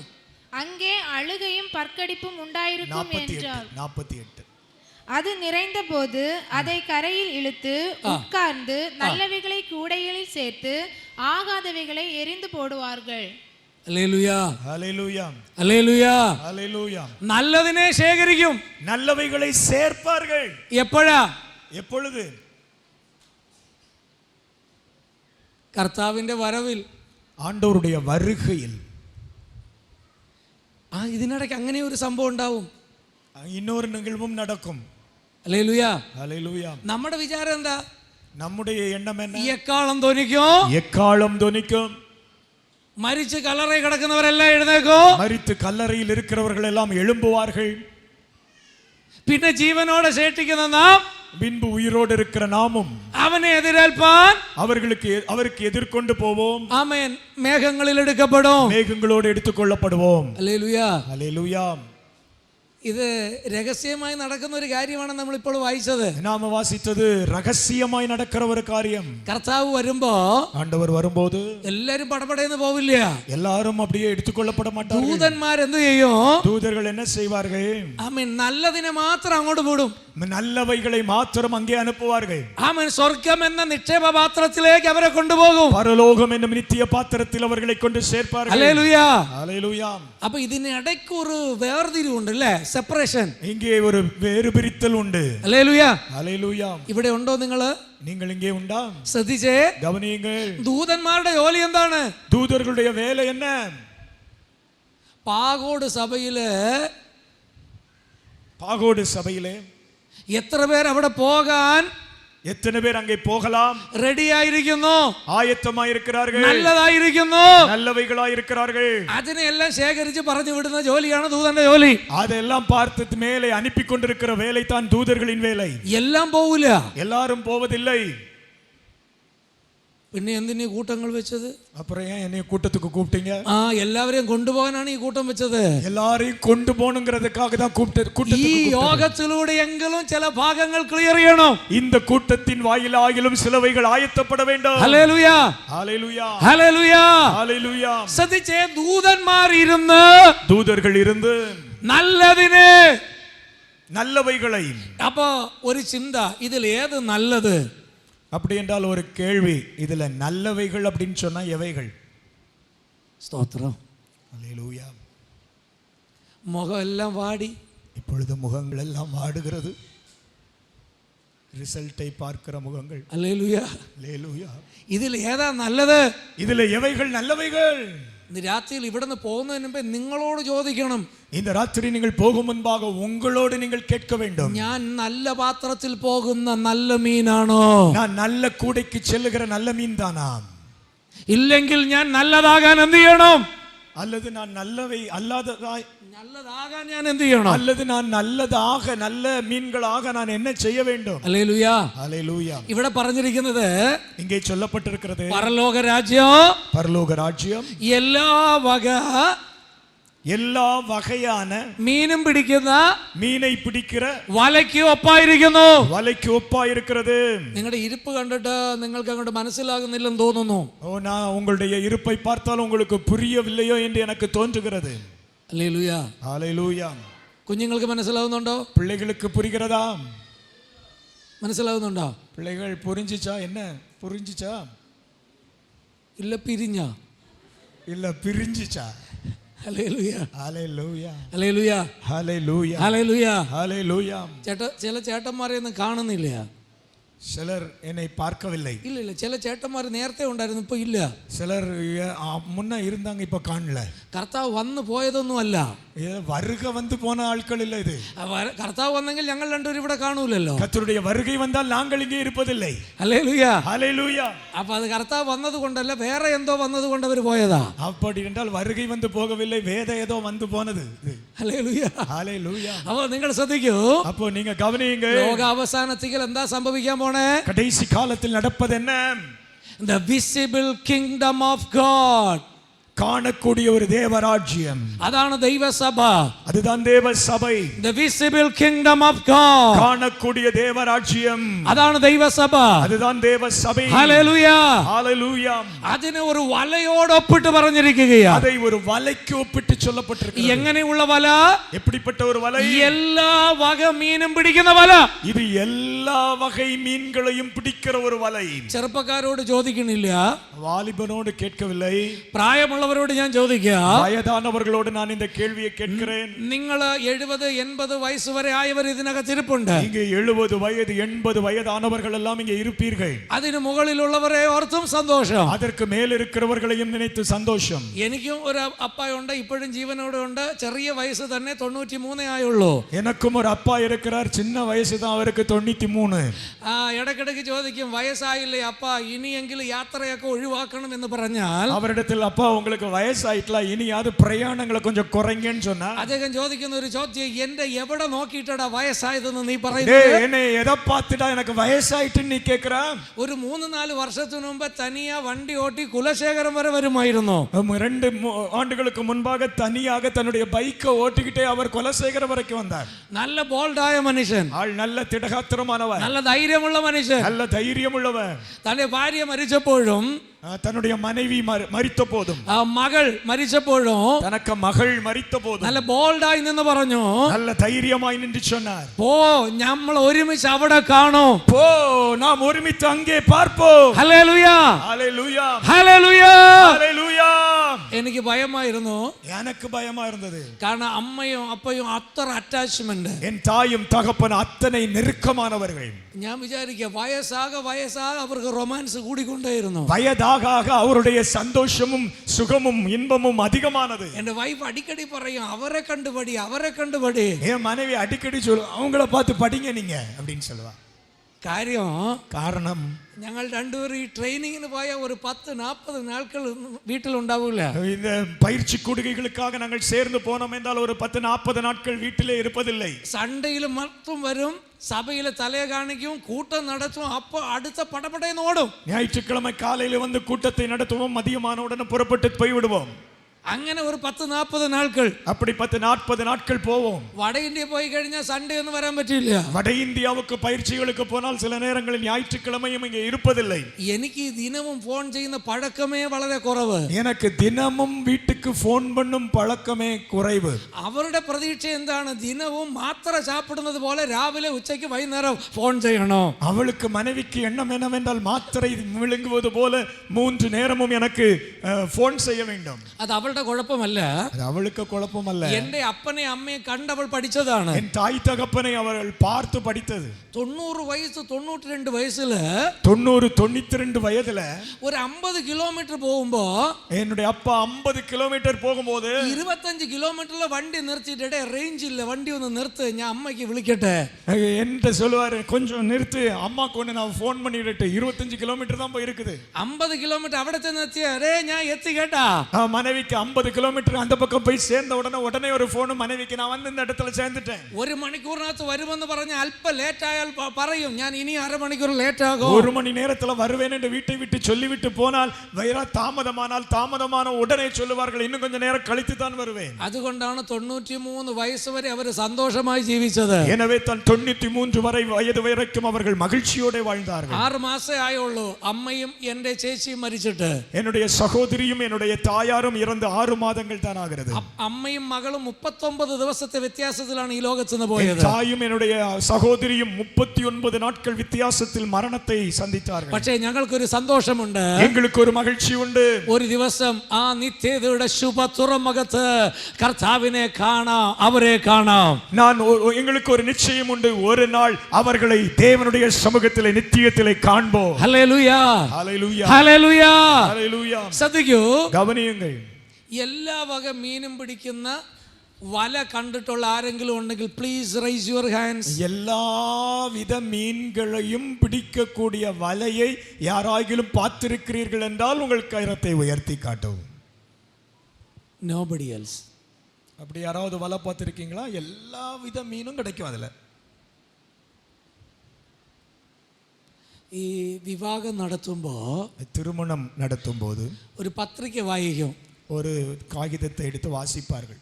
വിവാഹം നടത്തുന്ന പാസ്റ്റർ நடத்துகிற போதகர் ஒன்றை வாசிப்பார். ഇന്നടത്ത് ഇന്നാരും ഇന്നടത്ത് ഇന്നാരും തമ്മിലുള്ള വിവാഹം ഇവിടെ വെച്ച് നടത്തുന്നു. ആർക്കെങ്കിലും എന്തെങ്കിലും ആക്ഷേപമുണ്ടെങ്കിൽ ഇപ്പോൾ പറയണം, ഇല്ലെങ്കിൽ ഇപ്പോഴും എപ്പോഴും മിണ്ടാതിരിക്കണം. அறிவிப்பு வாசிப்பார். இன்னாருக்கும் இன்னிடத்திலிருந்து இன்னாருக்கும் விவாகம் நடத்த நிச்சயிக்கப்பட்டு நடத்த இருக்கிறது. இதை குறித்து யாருக்காகிலும் தடச்சம் உண்டானால் இப்பொழுது தெரிவிக்கவும், அல்லது இதை தவிர எப்பவும் தெரிவிக்காமல் இருக்க கடவர். മൗനമായിരിക്കണം, മിണ്ടാതിരിക്കണം, அமைதியா இருக்கவும் என்று சொல்லுவார். ഞാൻ വായിക്കാതെ നിങ്ങൾ அமைதிയായി. நான் வாசிச்ச உடனே நீங்கள் எல்லாரும் அமைதியானீர்கள். ഹല്ലേലൂയ, ஹல்லேலூயா. എല്ലാ വക മീനും പിടിക്കണ വല കണ്ടിട്ടുണ്ടോ? எல்லா வகை மீனும் பிடிக்கிற வலையை பார்த்திருக்கிறீர்களா? അങ്ങനെ ഒരു വല ഭൂമിയിൽ ഇതുവരെ ആരും ഉണ്ടാക്കിയിട്ടില്ല. இதுவரை அப்படிப்பட்ட வலையை யாரும் உண்டாக்கவில்லை. ആമേൻ. ഒരു വല മാത്രമേ ഉള്ളൂ, എല്ലാ വക മീനും പിടിക്കുന്ന വല. எல்லா வகை மீனையும் பிடிக்கிற ஒரே ஒரு வலை மட்டும் தான் അതാണ് இருக்கிறது. ദൈവ സഭ എന്ന വല. அதுதான் தேவ சபை என்கிற வலை. ഒരു സ്തോത്രം പറയാമോ? ஒரு மகிமைப்படுத்துவோம். ഹല്ലേലൂയ, ஹல்லேலூயா. ഈ ദൈവസഭ വലയുടെ പ്രത്യേകത എന്താണ്? இந்த தெய்வ சபையாகிய வலையினுடைய பிரதானம் என்னவென்றால், കൂനിപ്പൊടി കേറിയാലും ഇതിനകത്ത് നിൽക്കും. கூனி மீன் ஏறினாலும் உள்ள வந்து நிற்கும். ഹല്ലേലൂയ. ஹல்லேலூயா. നെത്തലി മീൻ കേറിയാൽ ഇതിനകത്ത് നിൽക്കും. நெத்தலி மீன் இந்த வலைக்குள்ள வந்தாலும் உள்ள வந்து நிற்கும். നല്ല വലിയ ചൂര കേറിയാലും നിൽക്കും. நல்ல பெரிய சூற வந்து இந்த வலைக்குள்ள ஏறினாலும் இந்த வலையில நிற்கும். വലിയ സ്രാവുകൾ കേറിയാൽ ഇതിനകത്ത് നിൽക്കും. பெரிய சுறா மீன் வந்து ஏறினாலும் இந்த வலைக்குள்ள நிற்கும். ഇതിന് ഒരു കുഴപ്പമില്ല. இங்க வலைக்கு ஒரு குழப்பம் வராது. അതാണ് ദൈവ സഭ എന്ന വലയുടെ മഹത്വം. அதுதான் தெய்வ சபையினுடைய வலையினுடைய மகத்துவம். എല്ലാ വക മീനും പിടിക്കുന്ന വലയ്ക്ക് ഒപ്പായിരിക്കുന്നു. எல்லா வகை மீன்களையும் பிடிக்கிற வலைக்கு ஒப்பாயிருக்கிறது. ഹല്ലേലൂയ, ஹல்லேலூயா. ഈ കടലിൽ കിടക്കുമ്പോ നീ നെത്തലി, ഞാൻ ചൂര, നീ അയല, ഇത് നെയ്മീൻ, അത് വാളമീൻ, എല്ലാം വെളിയിൽ കിടക്കുമ്പോ, கடலுக்குள்ள கிடக்கும் போது நீ வாழ, நான் சாள, நீ நெத்தலி, நீ மத்தலி, எல்லாம் கடல்ல கிடக்கும் போது வித்தியாசம். പക്ഷെ വലയ്ക്കകത്ത് വന്നാൽ, வலைக்குள் வந்தால் ഒറ്റ പേര്, ஒரே பேர் தான், മീന്. மீனு. സ്തോത്രം. ஆமென். വെളിയിൽ കിടക്കുമ്പോ வெளியே கிடக்கும் போது അവൻ നാടാർ, அது நாடா, ഇത് ഫോറിൻ, இது ஃபாரின், അത് നാടൻ, ഇത് ഫോറിൻ. இது இது இது இந்த நாட்டுக்காரன், அது வெளிநாட்டுக்காரன். അത് കറുത്തത്, ഇത് വെളുത്തത്. இது கருப்பு, அது வெளுப்பு. അത് റോസ്, ഇത് ചുവപ്പ്. இது ரோஸ், இது சிவப்பு. வெளியே നോ ഡിസ്ക്രിമിനേഷൻ. வேறுபாடு சபைக்குள் இல்லை. അവിടെ നിന്ന് മാത്രം വന്നല്ലേ. அங்க இருந்துதான் அல்ல அல்லேலூயாங்கிற சத்தம் வருது. ചിലർ പറയുന്നത് കേട്ടിട്ടുണ്ടോ? சிலர் கேட்டிருக்கீங்களா? பாஸ்டர், நாங்க யாருன்னு தெரியுமா? நான் யாருன்னு உங்களுக்கு தெரியுமா? கன்னியாகுமரி நாடாராக்கும். கன்னியாகுமரி நாடாராக்கும். பாஸ்டர், நான் யாருன்னு தெரியுமா? நான் யாருன்னு உங்களுக்கு தெரியுமா? நான் திருநெல்வேலி நாடாராக்கும். நான் திருநெல்வேலி நாடாராக்கும். ஒரு நாடாரும் பரலோகம் போகல. ஒரு நாடாரும் பரலோகம் போவதில்லை. പിന്നെ ആരാ പോകുന്നത്? அப்ப போவது யார்? രക്ഷിക്കപ്പെട്ട് ജ്ഞാനസ്നാനപ്പെട്ട് അഭിഷേകം പ്രാപിച്ച ദൈവ മക്കൾ മാത്രം പോകും. ரட்சிக்கப்பட்டு அபிஷேகம் பெற்று ஞானஸ்நானப்பட்ட தேவ பிள்ளைகள் மட்டும் போவார்கள். ஆமென். ഇത്ര പവറേ ഉള്ളോ? இவ்வளவுதானா அதுக்கு சக்தி? ഹല്ലേലൂയ, ஹல்லேலூயா. ദൈവസഭയ്ക്കകത്ത് എന്തോന്ന് ഡിസ്ക്രിമിനേഷൻ? தேவ சபைக்குள்ள என்ன வித்தியாசம்? കർത്താവ് അങ്ങനെ വ്യത്യാസം നോക്കിയോ? தேவன் அவிதமாக வித்தியாசம் பார்க்கிறவரா? വേദപുസ്തകം പഠിപ്പിക്കുന്നതനുസരിച്ച്, வேத புத்தகம் சொல்லுகிறதை பொறுத்து, യഹൂദനെ തവര എല്ലാം പുറജാതികൾ, யூதர்களை தவிர சகல ஜனங்களும் புறஜாதிகள். ഇവിടെ നമ്മള് ജാതിയുടെ മേന്മ പറഞ്ഞുകൊണ്ടിരിക്കുക. புறஜாதிகளுக்குள் ஜாதிகளின் மேன்மையை பேசுகிறோம். ധൈര്യമുണ്ടോ? தைரியம் உங்களுக்கு உண்டாம். യേശുവിന്റെ അടുക്ക് പോയി ജാതി പറ. இயேசுவினிடத்தில் போய் ஜாதியை சொல்லிப்பார். കർത്താവ് എന്ത് പറയും? ஆண்டவர் என்ன சொல்லுவார்? ഇവിടെ നമ്മൾ പറയുന്നത് എന്താണ്? நாம் இங்க என்ன சொல்லுகிறோம்? ഞാൻ വലിയ ബ്രാഹ്മണ കുടുംബത്തിൽ നിന്ന് വന്നു, நான் பெரிய பிராமண குடும்பத்திலிருந்து வந்தவன், ഞാൻ കേരളത്തിലെ നായർ കുടുംബത്തിൽ നിന്ന് വന്നു. நான் கேரளாவின் நாயர் குடும்பத்திலிருந்து வந்தவன். അവർക്ക് എന്താ കൊമ്പുണ്ടാ? அப்படின்னா அவங்களுக்கு நான் கொம்பு எதுவும் உண்டா? നമ്മുടെ ആൾക്കാർക്കാണ് പൈത്യം. நம்ம ஆட்களுக்கு தான் பைத்தியம். അവിടെ നിന്ന് വന്ന ഉടനെ ബ്രദർ വാങ്ക ബ്രദർ, ഉക്കാരുക ബ്രദർ, അവർക്ക് എന്താ സ്പെഷ്യൽ സീറ്റ്? அப்படிப்பட்ட காரியங்களை கேள்விப்படும் போது அவர்களுக்கு ஏன் தனி மரியாதை? இல்ல, அவனு இவனு எல்லாம் ஒரே சீட்டு, எல்லாருக்கும் ஒரே இருக்கை தான். ஹல்லேலூயா. ஹல்லேலூயா. നമുക്ക് മൊറാദാബാദിൽ ഒരു ഊഴിയം ഉണ്ട്, അറിയാമോ? நமக்கு வட இந்தியாவில் மொராதாபாத்தில் ஒரு ஊழியம் இருக்கிறது. 300 മേൽ വിശ്വാസികളുണ്ട് അവിടെ. 300க்கு அதிகமான விசுவாசிகள் அந்த சபையில் இருக்கிறார்கள். ഒന്നിൽ കൂടുതൽ ബ്രാഹ്മൺ ഫാമിലി ഉണ്ട് അവിടെ. அங்கே अनेक பிராமண குடும்பங்கள் உண்டு. അവിടെ റെയിൽവേയിലെ ഡിച്ച് വേല ചെയ്യുന്നവരുണ്ട്. அந்த சபையிலே ரயில்வேயிலே குப்பைகளை அள்ளுகிறவர்கள் அங்கே உண்டு. അവിടെ അവരെ മനുഷ്യരായി പരിഗണിച്ചിട്ടില്ല. அவர்களை மனிதர்களாக கூட அங்க பராமரிக்கப்படுகிறது. ആ സഭയിൽ, ஆனால் அந்த சபையில் ഈ തോട്ടിപ്പണി ചെയ്യുന്നവർക്ക് ബ്രാഹ്മൺ വിശ്വാസികൾ சோறு வச்சு கொடுக்குவோனே. இப்படிப்பட்ட தாழ்வில் இருந்து சபைக்கு வந்தவர்களை, உயர்வில் இருந்து வந்தவர்களை உபசரித்து அவர்களை போஷிக்க தெய்வ சபைக்ககத்து வந்தால் ஒரொற்ற பேர் தெய்வ மக்கள். தேவ சபைக்குள் வந்துவிட்டால் ஒரே பெயர் உனக்கு, தேவ பிள்ளை. അതുകൊണ്ടാണ് നമ്മൾ വായിച്ച വേദഭാഗം പറയുന്നു, அதனால தான் வேதவசனம் சொல்லுகிறது, எல்லா வகை மீனும், எல்லா வகை மீன்களும். அல்லேலூயா, அல்லேலூயா. வெளி கிடக்கும்போ அயல அயல എന്ന് പറഞ്ഞോ, തെറ്റില്ല. வெளியே கிடக்கும்போது நீ அயல அயலன்னு சொல்லிக்கலாம், ആരും നിന്നെ കുറ്റം പറയില്ല, யாரும் தப்பு சொல்லுவதில்லை. അയ്യോ ഞങ്ങളാണ് കുറച്ചുകൂടെ കോസ്റ്റ്ലി ചൂര മീന്, நாங்கள் கொஞ்சம் கூட ஜாதியில ஒசத்தியான சூர மீன். നെയ് മീൻ എന്ന് പറഞ്ഞൊരു മീനുണ്ട്, நெய் மீன் என்கிற ஒரு மீன் உண்டு. അത് 900 രൂപ കിലോ. அது கிலோ 900 ரூபாய். അത് അവിടെ തലയാട്ടിയിട്ട് പറയടേ, നിന്നെ ഒരു 10 കിലോ വെച്ചാൽ ഞങ്ങളുടെ 1 കിലോ. மற்ற மீனை பார்த்து சொல்லுவோம், உனக்கு 10 கிலோக்கு மதிப்பு, எனக்கு 1 கிலோ தெரியுமா. അപ്പുറത്ത് വേറൊരു മീനുണ്ട്, அந்த பக்கம் இன்னொரு மீன் உண்டு. അത് ഗലീലയിൽ പോണം, அது கலிலேயாவுக்கு போக வேண்டும். പീറ്റേഴ്സ് ഫിഷ് എന്ന് പറയും. பீட்டர்ஸ் மீன் என்று ஒரு மீன் அங்கே இருக்கிறது. ഇവിടത്തെ നെയ് മീന് തലയും പൊക്കി അവിടെ ചെന്നപ്പോ അവനെ കണ്ടപ്പോ വാലും ചുരുട്ടി ഓടി. இந்த மீன் இங்க பெருமையோடு அங்க கலிலேயாவுக்கு போன போது அந்த பீட்டர்ஸ் ஃபிஷ் பார்த்த உடனே ஒண்ணும் சொல்ல முடியாம வால കന്യാകുമാരിയിലും തിരുനെൽവേലിയിലും വാലാട്ടാം, അപ്പുറത്ത് ചെന്നാ വാല് ഞറുക്കും. திருநெல்வேலியிலும் கன்னியாகுமரியிலும் வாலாட்டலாம், வேற எங்கேயும் போனா வெட்டி போடுவாங்க. ഹല്ലേലൂയ, ஹல்லேலூயா. നമുക്ക് പെരുമ പറയാൻ എന്താ ഉള്ളേ? நமக்கு பெருமை பாராட்ட என்ன உண்டு? നമ്മുടെ താഴ്വിൽ നമ്മെ നനച്ചൊരു കർത്താവുണ്ട്, நம்மை தாழ்வில் நம்மை நினைத்த ஒரு கர்த்தர் உண்டு. ഒരു കണ്ണിനും ദയ തോന്നാതിരുന്നപ്പോൾ, ஒரு கண்ணும் நம்மை திரும்பி பார்க்காதிருந்தപ്പോൾ അവൻ നമ്മളോട് കാണിച്ചൊരു ദയവുണ്ട്. நமக்கு தயவு காட்டின ஒரு கர்த்தர் உண்டு. നമ്മുടെ എന്തെങ്കിലും കണ്ടല്ല അവൻ നമ്മെ സ്നേഹിച്ചത്, நம்மை எதையும் கண்டவர் சிநேகிக்கவில்லை, ഇല്ല. இல்லை. അങ്ങനെ സ്നേഹിക്കാൻ ഉണ്ടായിരുന്നെങ്കിൽ നമുക്ക് എന്ത് ക്വാളിറ്റി ഉണ്ടായിരുന്നു? அப்படித்தான் அவர் நேசிப்பார் என்றால் நமக்கு அவரிடத்திலிருந்து சிநேகத்தை பெற என்ன உண்டு? യേശു ശമരിയ സ്ത്രീയോട് സംഭാഷിക്കുമ്പോൾ, சமாரிய ஸ்திரியோடு பேசிக் கொண்டிருக்கும் അവൾ യേശുവിനോട് ചോദിക്കുന്നു, அவள் இயேசுவோடு கேட்கிறாள், നീ ഒരു യൂദൻ நீர் ஒரு யூதன் എന്ന് അറിഞ്ഞിട്ടും என்று தெரிந்தும் എന്നോട് വെള്ളം ചോദിക്കുന്നുവോ? என்னிடத்தில் தண்ணீர் கேட்பாரோ? അന്ന് ഡിസ്ക്രിമിനേഷൻ ഉണ്ടായിരുന്നു. அங்கே வித்தியாசத்தை அவள் பார்த்தாள். എരികോവിലൂടെ പോകുന്നത് യൂദൻ എളുപ്പം, எரிகோவின் வழியாக யூதர்களுக்கு போவது எளிது, പക്ഷേ അവർ പോകില്ല. ஆனால் அவர்கள் போவதில்லை. 30-40 കിലോമീറ്റർ ചുറ്റിയേ അവർ പോകൂ. அவர்கள் அதற்குள்ளாக போக கூடாது என்கிறதற்காகவே 30-40 கிலோமீட்டர் சுற்றி போவார்கள். அது உடைക്കാൻ യേശു അതിനകത്തൂടെ പോയി. இயேசு அதை உடைக்கும்படியாக ஆண்டவர் இயேசு அதற்குள்ளாக യേശു പറഞ്ഞ നല്ല ശമാരിയന്റെ ഉപമ നോക്കൂ. இயேசு சொன்ன நல்ல சமாரியன் ஊமையை பாருங்கள். യൂദനെ അല്ല പറഞ്ഞത്, ശമരിയക്കാരനെയാണ് അവിടെ പറഞ്ഞേക്കുന്നത്. அங்கே அவர் யூதனை அல்ல சமாரியனை குறித்து சொல்லுகிறார். നല്ല ശമരിയക്കാരനെ കുറിച്ച് പറഞ്ഞത്, நல்ல சமாரியனை குறித்து சொல்லுகிறார். ഈ വലയ്ക്കകത്ത് വന്നാൽ എല്ലാം ഒന്നുപോലെ, இந்த வலைக்குள் வந்தால் அனைவரும் ஒன்றுதான். ഹല്ലേലൂയ, ஹல்லேலூயா, ഹല്ലേലൂയ. ஹல்லேலூயா.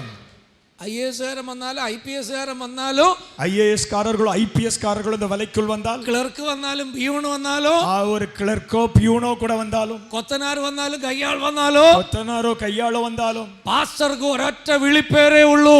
வந்தவர்களுக்கு ஒரே பெயர். പാസ്റ്റർ ഒരു വിളിപ്പേരേ ഉള്ളൂ. பாஸ்டர் கூப்பிடும் ஒரே பெயர் இருக்கிறது, ബ്രദർ, பிரதர், സിസ്റ്റർ, சிஸ்டர். വിശ്വാസി. Praise the Lord. Praise the Lord. വിശ്വാസി എന്ന ഒരൊറ്റ പേര്, விசுவாசி என்கிற ஒரே பெயர், ദൈവ മക്കൾ എന്ന ഒരൊറ്റ പേര്, தேவ ஜனங்கள் என்கிற ஒரே பெயர். ഇത് പുറത്തു പോരാ, ഇത് അകത്തു വരണോ. இது வெளியே போக கூட வெளியே, വെളിയിലല്ല വേണ്ടത്, അകത്തു വരണം. இது வெளியில் மட்டுமல்ல உள்ளே இருக்க வேண்டும். എല്ലാ വക മീനും, எல்லா வகை மீனும். ഡിപ്പാർട്ട്മെന്റ് ഒരൊറ്റ ഡിപ്പാർട്ട്മെന്റ്, டிபார்ட்மெண்ட் ஒண்ணுதான், ഫിഷ്. மீன் என்கிற டிபார்ட்மெண்ட். ചൂര മീൻ എന്ന പേര് ഇനി ഇല്ല. இனி சூரை என்கிற பெயர் விட்டு மீன் மட்டுமே. എടാ നീ നെത്തലി വാലാട്ടാതെ അവിടെ കെട. நீ நெத்தலி வாலாட்டாத சொல்லாத. നീ കൂനിപ്പൊടി, നീ അനങ്ങാതെ എവിടെ കട. ஏய், நீ கூனி பொடி, சும்மா கட சொல்லாத. കർത്താവ് എല്ലാത്തിനും ഒരേ തകുതി. ஆண்டவர் எல்லாவற்றுக்கும் ஒரே தகுதியை ഒരു தருகிறார். സ്തോത്രം പറയാമോ? ஒரு ஸ்தோத்திரம் சொல்லலாம். ഇത് അംഗീകരിക്കുന്നവർക്ക് ഒരു ഹല്ലേലൂയ പറയാമോ? இதை அங்கீகரிக்கிறவர்கள் ഹല്ലേലൂയ. ஹalleluya. നമ്മൾ മറ്റുള്ളവരോട് പറയുമ്പോൾ ധൈര്യത്തോടെ പറയും. நாம் மற்றவரிடத்தில் தைரியத்தோடு சொல்லுவோம். നിങ്ങളുടെ ഇടയിൽ വന്നാൽ, உங்களுக்கு நமக்குள் வந்தால், ഇല്ല നിങ്ങളുടെ അടുത്ത് വന്നാൽ, உங்கள் அருகில் வந்தால், തലയിൽ നിന്ന് വന്നവന് ഒരിടം, தலையில் இருந்து வந்தவன் ஒரு இடம், നെഞ്ചിലും ഷോൾഡറിൽ നിന്ന് വന്നവൻ ഒരിടം, தோளிலும் நெஞ்சிலும் இருந்து வந்தவன் இன்னொரு இடம், കാലിന്റെ തൊടയിൽ നിന്ന് വന്നവൻ ഒരിടം, தொடையில் இருந்து வந்தவனுக்கு இன்னொரு இடம், കാൽ പാദത്തിൽ നിന്ന് വന്നവൻ ഒരിടം, கால் பாதத்தில் இருந்து வந்தவனுக்கு இன்னொரு இடம். ഞങ്ങളുടെ അടുത്ത് വാ, எங்களிடத்தில் வா, ഞങ്ങൾ എല്ലാവരും ഒരേ ഇടം. இங்கே எல்லாரும் ஒரே விதம். അതാണ് ഞങ്ങളുടെ മതത്തിന്റെ പ്രത്യേകത. அதுதான் இந்த மார்க்கத்தினுடைய விசேஷம். ഹല്ലേലൂയ. ஹalleluya. അപ്പൊ എല്ലാ വക മീനും പിടിക്കുന്ന വല, எல்லா வகை மீன்களையும் பிடிக்கிற வலை அது. ഇതിപ്പോ കടലിൽ ഇട്ടിരിക്കുകയാണ്. இப்ப கடலுக்குள்ள போட்டிருக்குது. ലോകമാകുന്ന കടലിൽ ഇട്ടിരിക്കുക. உலகத்தின் என்னும் கடலுக்குள் இந்த சபை என்னும் வலை விழுந்து கிடக்குது. ഇതിനകത്ത് എല്ലാ മീനും വന്ന് കയറുക. இப்பொழுது எல்லா வகை மீன்களும் உள்ளே ஏறட்டும். ഹല്ലേലൂയ. ஹalleluya. ഇനി ഒരു ദിവസം ஒரு நாள் ഈ വലയുടെ ഓണർ പറയും, இந்த வலையினுடைய சொந்தக்காரர் சொல்லுவார், വലിച്ച് കയറ്റ് എന്ന് പറയും. ஓ, இதை இழுத்து வெளியே எடுங்கள். ഹല്ലേലൂയ. ஹalleluya. ഇവിടെ നിന്ന് இங்கே இருந்து ഈ വലയെ വലിച്ച് കയറ്റ് இந்த வலையை இழுத்து எடு എന്ന് ഇതിന്റെ ഓണർ പറയുന്ന ഒരു സമയം വരാൻ പോകുകയാ. இதனுடைய உடமஸ்தர் சொல்லும் ஒரு சமயம் வரப்போகிறது. അന്ന് ഒരു സെപ്പറേഷൻ നടക്കും. அன்று ஒரு பிரித்தெடுத்தல் உண்டாகும். നല്ലതിനെ മാത്രം കൊണ്ടുപോകും. நல்லவைகளை கொண்டு போவார். ഇന്ന് രാത്രിയിൽ ചിന്തിക്ക്, അവൻ ഈ വല വലിച്ച് കയറ്റുമ്പോൾ നല്ലൊരു മീനാണോ ഞാന്? நீ வலைக்குள் ஏறி நல்ல ஒரு மீனா இருக்கிறாயா? അല്ലെങ്കിൽ ഇന്ന് രാത്രിയിൽ മാനസാന്തരപ്പെടണോ? அப்படி என்றால் நீ இந்த ராத்திரி மனம் திரும்ப வேண்டும். ഇന്ന് രാത്രിയിൽ നീ സ്നാനപ്പെടണോ? இந்த ராத்திரி நீ ஞானஸ்நானம் ഇല്ലെങ്കിൽ നീ അഭിഷേകത്തിന് ഒപ്പുകൊടുക്കണോ? அபிஷேகத்தை பெற்றுக்கொள்ள வேண்டும். ഇല്ലെങ്കിൽ നീ വിശുദ്ധിയിലേക്ക് വേർപാടിലേക്ക് വരണോ? நீ வேறுபடாமல் இருந்திருந்தால் வேறுபாட்டுக்குள் வர வேண்டும். അപ്പോസ്തലിക ഉപദേശം നീ കേൾക്കണോ? அப்போஸ்தலருடைய உபதேசத்திற்கு நீ செவி கொடுக்க வேண்டும். അപ്പം നുറുക്കിലും പ്രാർത്ഥനയിലും നീ പങ്കെടുക്കണോ? அப்பம் பிட்கிறதிலும் ஜெபத்திலும் நீ உறுதியாய் தரித்திருக்க வேண்டும். 7 അടിസ്ഥാന ഉപദേശങ്ങൾ വഴിയായി നീ കടന്നു പോകണോ? 7 அஸ்திபார உபதேசத்தின் வாயிலாக நீ போக வேண்டும். ഹല്ലേലൂയ. ஹalleluya. ഇന്ന് രാത്രിയിൽ എന്നെ കേൾക്കുന്ന ആരെങ്കിലും ഇതിലില്ലെങ്കിൽ, இங்கே இந்த வார்த்தையை கேட்கிற யாராகிலும் இவ்விதமான அனுபவத்துக்குள்ள ഒരുപക്ഷേ ഇന്ന് രാത്രിയിൽ നിങ്ങളുടെ ലാസ്റ്റ് ചാൻസ് ആയിരിക്കാം. இந்த ராத்திரி ஒருவேளை உன்னுடைய கடைசி நேரமாயிருக்கலாம். ഒരുപക്ഷേ കർത്താവ് വരുമായിരിക്കാം, അല്ലെങ്കിൽ നിങ്ങളുടെ മരണമായിരിക്കാം. ஒருவேளை கர்த்தர் வருவதாக இருக்கலாம், அல்லது உன் மரணம் உன்னை രണ്ടിൽ சந்திக்கிறதா ഏതെങ്കിലും ഒന്നിനെ നീ സന്ധിച്ചു തന്നെയാകണം. இரண்டில் ஒன்றை நீ சந்தித்தே ஆக வேண்டும். അവിടെ നിനക്ക് ഇടമുണ്ടെങ്കിൽ ധൈര്യത്തോടെ നിനക്ക് പറയാം. அங்கே உனக்கு ஒரு இடம் உண்டால் நீ தைரியமாய் சொல்ல முடியும். ഇന്ന് രാത്രിയിൽ തീരുമാനിക്കണം, ഞാൻ നല്ല മീനാണോ? இந்த ராத்திரி நீ தீர்மானிக்க வேண்டும், நல்ல மீனோ. ഹല്ലേലൂയ. ஹalleluya. യോനായുടെ പുസ്തകം 1-ാം അധ്യായം 17-ാമത്തെ വാക്യം. யோனாவின் புஸ்தகம் 1-ஆம் அதிகாரம் அதனுடைய 17ஆம் வாக்கியம். யோனாவின் புஸ்தகம் 1-ஆம் அதிகாரம் அதனுடைய 17ஆம் வாக்கியம். யோனாவின் புஸ்தகம். யோனாவை விழுங்கும்படி ஒரு பெரிய மீனை கர்த்தர் ஆயத்தப்படுத்தி இருந்தார். அந்த மீன் வயிற்றிலே யோனா ராப்பகல் 3 நாள் இருந்தான். മതി. ഹല്ലേലൂയ. ஹalleluya. ഇന്ന് രാത്രിയില് இந்த ராத்திரியில் നമ്മൾ ഏത് മീനാണെന്ന് ഒന്ന് എക്സാമിൻ ചെയ്യാൻ പോവുകയാണ്. நாம் என்ன மீன் என்பதை சற்று பரிசோதித்து பார்க்க. 1-2 മീനിനെ ഞാൻ നിങ്ങൾക്ക് ഇൻട്രോഡ്യൂസ് ചെയ്യാം ബൈബിളിൽ നിന്ന്. வேதத்தில் இந்த 1-2 மீன்களை உங்களுக்கு சொல்லுகிறேன். ആ മീനിനെയും നിങ്ങളെന്ന മീനിനെയും തമ്മിൽ ഒന്ന് കമ്പയർ ചെയ്യണം. உங்கள் மீனையும் நீங்கள் இந்த மீனையும் சற்று ஒப்பிட்டு பார்க்க வேண்டும். ഞാൻ അതിൽ പെട്ടതാണോ അതോ നല്ല മീനാണോ? நான் அப்படிப்பட்டவனோ அல்லது நல்ல மீனோ? ഇന്ന് രാത്രിയിൽ നമ്മൾ വായിച്ചൊരു മീനുണ്ട്. இந்த ராத்திரி நாம் இப்பொழுது வாசித்த ஒரு மீன். യോനായുടെ പുസ്തകം 1-ാം അധ്യായം 17-ാമത്തെ വാക്യം. யோனாவின் புஸ்தகம் 1-ஆம் அதிகாரம் 17ஆம் வாக்கியம். അവിടെ എന്താണ് പറയുന്നത്? அங்கே சொல்லப்பட்டிருக்கிறது என்ன? ദൈവം ഒരു മീനിനോട് കൽപ്പിച്ചു. ஆண்டவர் ஒரு மீனை கொண்டு கற்றுக் கொடுத்தார். ദൈവത്തിന്റെ ശബ്ദം കേട്ട ഉടനെ ആ മീൻ അനുസരിച്ച് പുറപ്പെട്ടു. தேவனுடைய சத்தத்தை கேட்டபோது அந்த மீன் கீழ்ப்படிந்து சென்றது. ഇന്ന് രാത്രിയിൽ അവിടെ ഒരു മീനിനെ കാണുന്നുണ്ട്. இங்கே இந்த ராத்திரி அங்கே ஒரு மீனை பார்க்கிறோம். ദൈവ ശബ്ദത്തിന് അനുസരിക്കുന്ന ഒരു മീൻ. தேவனுடைய சத்தத்திற்கு கீழ்ப்படிகிற ஒரு மீன். അതിന്റെ അപ്പുറത്ത് വേറൊരു പ്രശ്നമുണ്ട്.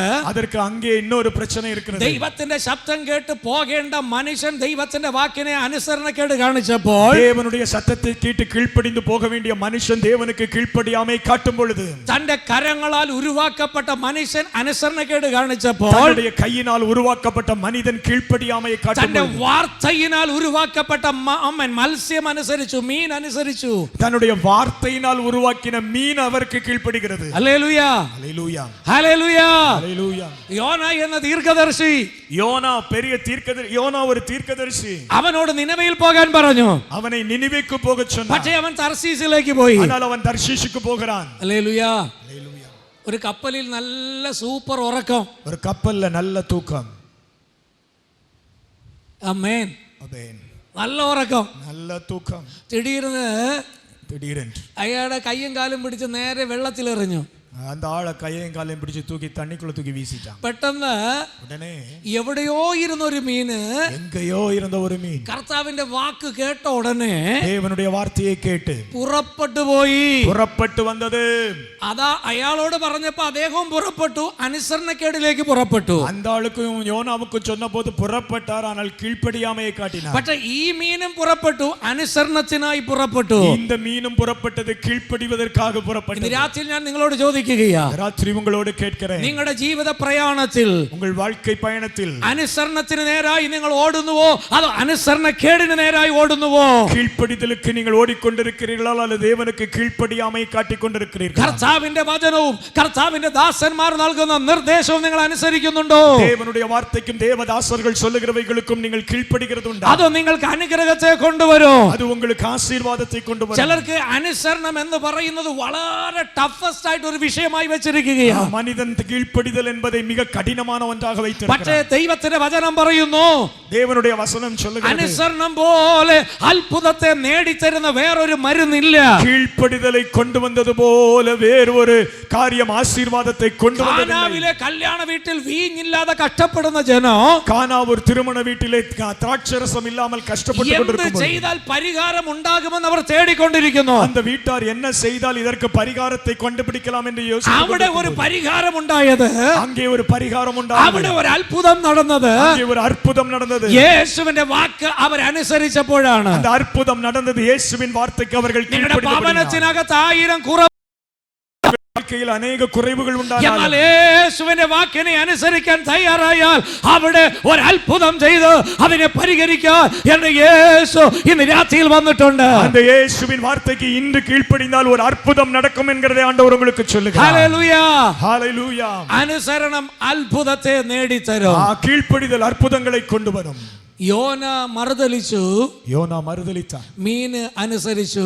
மீன் கீழ்ப்படிந்தது. ഇന്ന് രാത്രിയിൽ നിങ്ങളോട് തന്നെ ചോദിക്കുക, இந்த ராத்திரி உங்களோடு கேட்கிறேன், ഞാൻ അനുസരിക്കുന്ന മീനോ അനുസരണ കേട് കാണിക്കുന്ന മീനോ? நான் கீழ்ப்படுகிற மீனா அல்லது கீழ்ப்படியாமை காட்டுகிற மீனா? കർത്താവ് പറയുന്നത് എന്ത് കണ്ണടച്ച് വിശ്വസിക്കുന്നവരെയാണ് ദൈവത്തിന് ആവശ്യം. ஆண்டவருக்கு தேவை அவர் சொல்லுகிறதை கண்களை மூடிக்கொண்டு நம்புகிறவர்கள். പത്രോസ് യേശുവിനോട് ചോദിച്ചു, பேதுரு இயேசுவிடத்தில் கேட்டான், ഞാനും നടന്നു വരട്ടെ? நானும் கடலிலே நடக்கட்டுமே? യേശു പറഞ്ഞു, ധൈര്യം ഉണ്ടെങ്കിൽ വാ. தைரியம் இருந்தால் வா. പത്രോസ് പോയോ? பேதுரு போனானா? തമ്പി കുനിഞ്ഞെഴുതിക്കൊണ്ടിരിക്കുന്ന നീ പത്രോസ് പോയോ? பேதுரு போனானா? പോയില്ല അല്ലേ? போகவில்லை. அப்படியா? Good boy.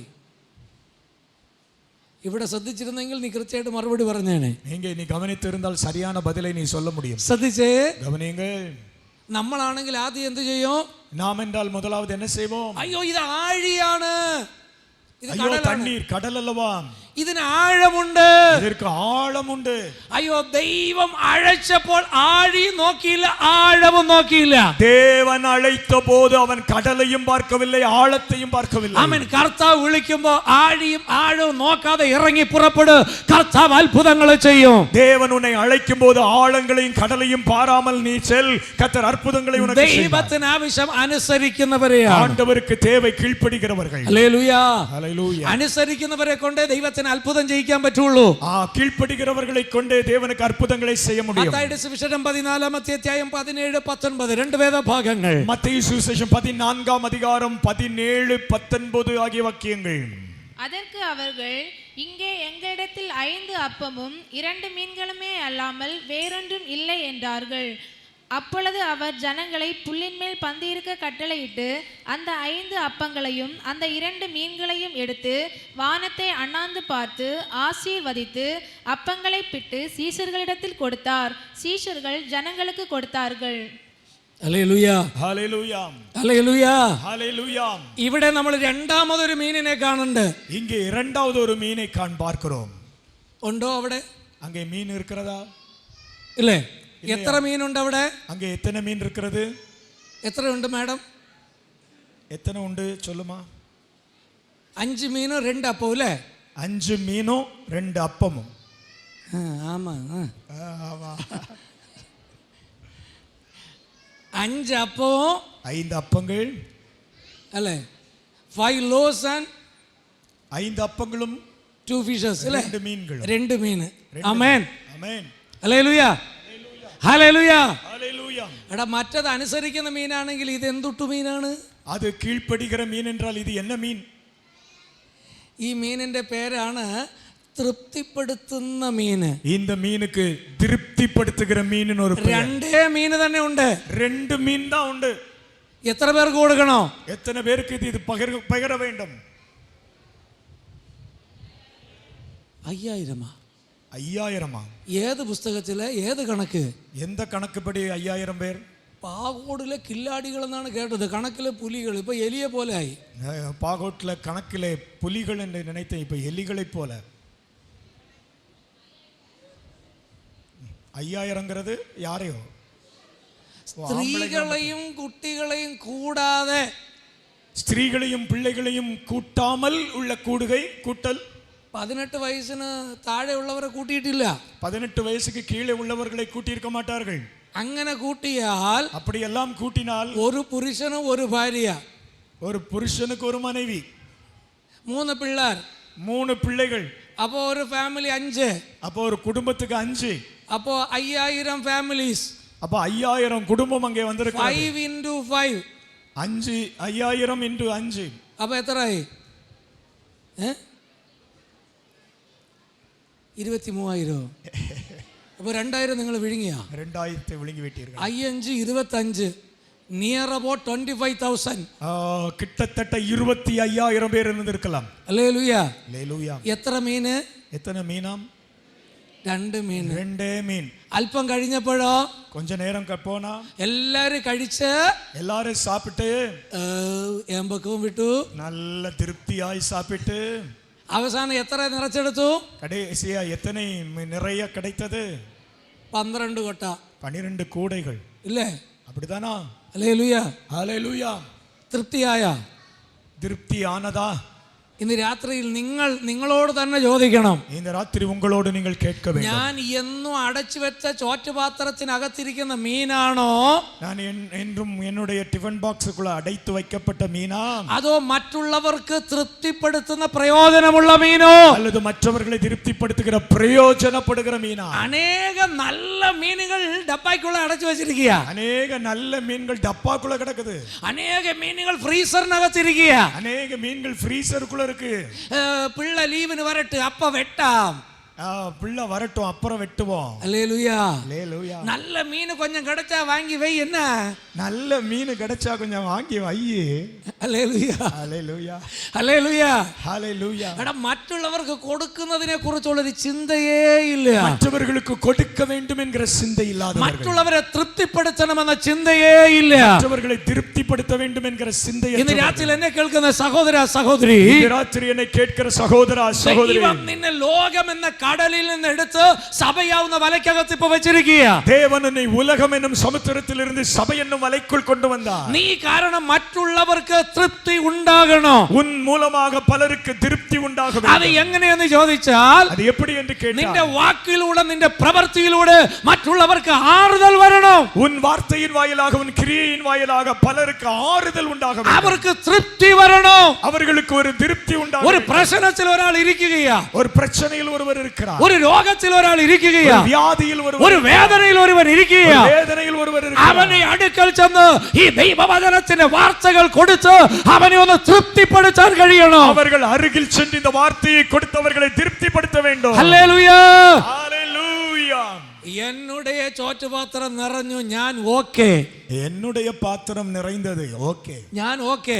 எனக்கு திருப்தி ഇല്ല, இல்லை. മറ്റുള്ളവരെ കൂടെ തൃപ്തിപ്പെടുത്താൻ കഴിയണം. மற்றவர்களையும் திருப்திப்படுத்த முடிய வேண்டும். ചിലര് തൃപ്തിപ്പെടുത്താൻ പോകാതിരിക്കുന്നതാണ് നല്ലത്. சிலர் திருப்திப்படுத்த போகாம இருந்துட்டாதான் நல்லதுன்னு சொல்லணும். സ്തോത്രം. ஆமென். ഒരാള് സുഖമില്ലാതിരിക്കുക, ஒருவர் சுகம் இல்லாமல் இருக்கிறார். തൃപ്തിപ്പെടുത്താൻ പോയതാണ് രണ്ടുപേര്. ரெண்டு பேர் சேர்ந்து திருப்திப்படுத்தலாம்னு போனது.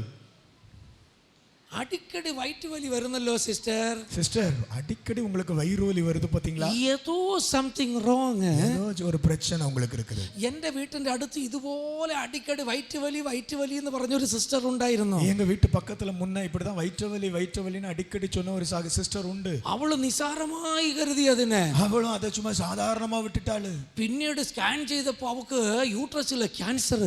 அப்புறம் பிறகு மருத்துவமனைக்கு போய் பார்த்தா யூட்ரஸ்ல கேன்சர்னு சொல்லிட்டாங்க. തൃപ്തിപ്പെടുത്താൻ പോയത് ഇപ്പോൾ ഉള്ള വ്യാധിയും കൂടെ ഏറ്റിട്ട് വന്നു. திருப்திப்படுத்த போன ரெண்டு பேரும் சேர்ந்து இப்ப வியாதியை ஏத்தி விட்டுட்டு வந்திருக்குது. അയ്യോ, ഇങ്ങനെ തൃപ്തിപ്പെടുത്താൻ പോകാതിരിക്കുന്നത് നല്ലത്. இப்படிப்பட்ட திருப்திப்படுத்துகிறவர்கள் போகாமல் இருப்பது நல்லது. ഒരു ഇൻസിഡന്റ് ഞാൻ പറയാം. ஒரு சம்பவத்தை சொல்லுகிறேன். കെട്ടുകഥയല്ല, இது ஒரு கதை அல்ல. ഞാൻ ഇരുന്ന സഭയിൽ നടന്ന ഒരു ഇൻസിഡന്റ്. நான் இருந்த சபையில் நடந்த ஒரு நிகழ்வு. ഞാൻ പോയതിന് ശേഷം നടന്നത്, ഞാൻ ഇരുന്നപ്പോഴല്ല. நான் இருந்த போதல்ல, நான் போன பின்னால அந்த சபையில் நடந்த ஒரு நிகழ்வு. സഭയുടെ തൊട്ടടുത്ത് ഒരു വിശ്വാസിയുണ്ട്. சபையின் அருகில் ஒரு விசுவாசி, അതിലൊരു താത്തായുണ്ട്. ஒரு தாத்தா அதிலே. അവർക്ക് ரொம்ப മുടിയാതെയായി. அவருக்கு ரொம்ப முடியாத நிலை வந்தது. ഓടി വന്ന് പ്രാർത്ഥിക്കാൻ ആളെ വിളിച്ചിട്ട് പോയി ജപ വീട്ടിൽ നിന്ന്. ஜெப வீட்டில இருந்து ஜெபிக்கிறதற்காக ஒரு ஆளை கூட்டி கொண்டு போனார்கள். അവർ അവിടെ ചെന്നപ്പോ அவர் அங்கே போன போது താത്തയെ നോക്കിയിട്ട് தாத்தாவை பார்த்துவிட்டு നല്ല ശക്തമായി പ്രാർത്ഥിക്കാൻ തുടങ്ങി. நல்ல வல்லமையோடு ஜெபிக்க ஆரம்பித்தார். താത്തയ്ക്ക് ചെറിയ സൗണ്ട് ഡിസ്റ്റർബൻസ്, பெரிய சின்ன சத்தமே தாத்தாக்கு பெரிய தொந்தரவு. ഇദ്ദേഹം അങ്ങ് വിടുവിക്കണമേ കർത്താവേ, ശാസിക്കുന്നു, പൽസിക്കുന്നു, പോ അപ്പാലെ പോ, ഇപ്പുറത്ത് പോ എന്നൊക്കെ പറഞ്ഞ് ഇയാൾ ശാസിക്കാൻ തുടങ്ങി. அங்கே ஜெபிக்க போனவர் விடுவியும் ஆண்டவரே அப்படின்னு சொல்லி நல்ல சத்தமா ஜெபிக்க ஆரம்பித்தார். അത് നല്ല ടൈലിട്ട തറയായതുകൊണ്ട് തല ഉടഞ്ഞില്ല, കാലൊക്കെ ഇട്ട് ഇടിച്ച് ചാപ്പിട്ടി എല്ലാം പ്രാർത്ഥിച്ചു. நல்ல டைல்ல காலை போட்டு மிதிச்சு உடைச்சு ஜெபம் பண்ணார். കുറച്ചുകൂടെ കഴിഞ്ഞ പാണ്ഡവരെ ഈ താത്തയുടെ ഗൾഫിൽ ഇരിക്കുന്ന മകനെ ആശീർവദിക്കും ആണ്ടവരെ. ஜெபம் நீண்டு போகுது. தாத்தாவனுடைய மகன் கல்ஃபில் இருக்கிறானே, அவனை ஆசீர்வதியும். ആ മകന്റെ മകൻ ഒറീസയിൽ ഇരിക്കുന്ന അവനെ വിടുവിക്കും. அவனுடைய மகன் ஒரிசாவில் இருக்கிற அவனை விடுவிக்க வேண்டும். നിങ്ങൾ പറഞ്ഞ നമ്പത്തില്ല. நான் சொன்னா நீங்க நம்ப மாட்டீங்க. അദ്ദേഹം കണ്ണു തുറന്നപ്പോ அந்த ஜெபிக்கிறவர் கண்ணை திறந்து பார்த்த போது അദ്ദേഹത്തിന്റെ മകൻ ഒരു തോർത്തെടുത്ത് താടിയിൽ ഇങ്ങനെ കെട്ടിക്കൊണ്ടിരിക്കുന്നു. தாத்தாவுடைய நாடியில ஒரு துண்டெடுத்து மகன் கட்டி கொண்டிருக்கிறார். இப்படி தலையை சுத்தி துணி கட்டிட்டு இருக்கிறார். എപ്പോഴാണ് ആ തുണി കെട്ടുന്നത് നിങ്ങൾക്ക് അറിയാമല്ലോ. எப்ப தெரியுமா துணி கட்டினதுன்னு உங்களுக்கு தெரியுமா? മരിച്ചു പോയി വായെല്ലാം വേറെ ഷേപ്പിൽ വരാതിരിക്കാൻ കറക്റ്റ് ആയിട്ട് ഇരിക്കാൻ കെട്ടും. இறந்து போனா வாயெல்லாம் ஷேப் மாறக்கூடாதுன்னு உடனே துணி கட்டுவாங்க. അപ്പൊ ഇദ്ദേഹം ചോദിക്കുകയാണ്, அப்பொழுது இவர் கேட்கிறாரு, ഇത് എപ്പോ നടന്നത്? இது எப்போ நடந்துச்சு? അപ്പോഴാണ് പറഞ്ഞത്, മറ്റേ ബഹറിനിലിരിക്കുന്ന ബ്രദറിന് വേണ്ടി പ്രാർത്ഥിച്ചിട്ട് പാസ്സവരുടെ മകന് വേണ്ടി ഒറീസയിൽ പോയപ്പോ ഇത് നടന്നു. ബഹറിനിൽ இருக்கிற மகனுக்காக ஜெபம் பண்ணிட்டு அடுத்து நீங்க ஒரிசாக்கு போகும்போது இது நடந்துச்சு. ഇത് നിങ്ങൾ ഒരുപക്ഷേ കെട്ടുകഥ പോലെ കേട്ടിരിക്കുക. ஒருவேளை நீங்கள் இது கட்டுக்கதையை போல நீங்கள் கேட்டிருக்கலாம். കേരളത്തിലെ ചില പാസ്റ്റർമാർക്ക് ഇത് അറിയാം. கேரளாவில் உள்ள சில போதகர்கள் இதை அறிந்திருக்கிறார்கள். സഭ ഞാൻ പറയൂല, ആളെയും ഞാൻ പറയൂല. சபையும் நான் சொல்லவில்லை, ஆளையும் நான் சொல்லவில்லை. ഇത് കഴിഞ്ഞിട്ട് രഹസ്യമായി ചോദിച്ചാലും ഞാൻ പറയൂല. நீங்கள் இதை தாண்டி என்னிடத்துல ரகசியமாய் கேட்டாலும் நான் சொல்லுவதில்லை. ഹല്ലേലൂയ, ஹல்லேலூயா. നിങ്ങളുടെ ആറുതൽ ഇതുപോലെ ആകരുത്. நீங்கள் ஆறுதல் படுத்துவது இப்படிப்பட்டவைகளாய் இருக்க வேண்டாம். ഡോക്ടേഴ്സ് പറഞ്ഞു, மருத்துவர்கள் சொன்னார்கள், ഞങ്ങൾ ചെയ്യാവുന്നതെല്ലാം ചെയ്തു, நாங்கள் செய்ய வேண்டியதெல்லாம் செய்து വീട്ടിൽ விட்டோம். കൊണ്ടുപോയി ഇഷ്ടമുള്ള ആഹാരം കൊടുക്ക്, வீட்டுக்கு கூட்டிட்டு போய் வேண்டியதை கொடுத்து சாப்பாடு கொடுங்க. ഇന്നല്ലെങ്കിൽ നാളെ അദ്ദേഹം പോകും. இன்றல்ல நாளை அவர் மரித்து போவார். സഭയിൽ നിന്ന് 4-5 വിശ്വാസികൾ ചേർന്ന് അദ്ദേഹത്തെ കാണാൻ പോകുകയാ. அவரை பார்க்கிறதற்காக சபையிலிருந்து 4-5 விசுவாசிகள் பார்க்க போனார்கள். അദ്ദേഹത്തോട് പറയാണ്, அவரிடத்தில் சொல்லுகிறார்கள், ബ്രദർ, നിങ്ങൾ ഒന്നിനെ കുറിച്ച് കവലപ്പെടണ്ട. நீங்கள் ஒன்றை குறித்து கவலைப்படாதீர்கள். കർത്താവിനെ കൊണ്ട് കഴിയാത്ത ഒന്നുമില്ല. ஆண்டவரை குறித்து ஆண்டவரை வைத்து முடியாதது ஒன்றுமில்லை. അങ്ങനെ പറഞ്ഞ് ആറുതൽപ്പെടുത്തി പ്രാർത്ഥിച്ചിട്ട് വന്നു. ഇപ്പോഴും ആ മനുഷ്യൻ ജീവിച്ചിരിപ്പുണ്ട്. വർഷം 3 കഴിഞ്ഞു.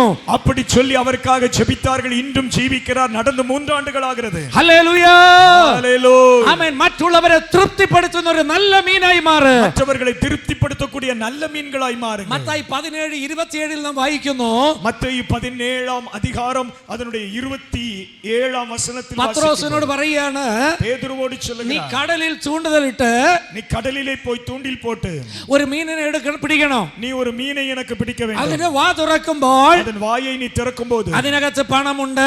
அதற்குள்ளே பணம் இருக்கிறது. നീ അത് എടുത്ത് அதை எடுத்து ശ്രദ്ധിച്ച് വീട്ടിൽ പോയി വായിക്കണം. வீட்டிலே போய் வாசியுங்கள். എനിക്കും നിനക്കും ടാക്സ് കൊടുക്ക്, எனக்கும் உனக்கும் வரி செலுத்து. ഹല്ലേലൂയാ. ஹல்லேலூயா. നിങ്ങളുടെ ബൈബിളിൽ ഉണ്ടോ? வேதத்தில் அது എനിക്കും നിനക്കും, உனக்கும் எனக்கும். അത് നീ എന്ത് ചെയ്യണം? நீ அதை என்ன செய்ய வேண்டும்? ടാക്സ് കൊടുക്കണം. வரி செலுத்த வேண்டும். ഹല്ലേലൂയാ. ஹல்லேலூயா.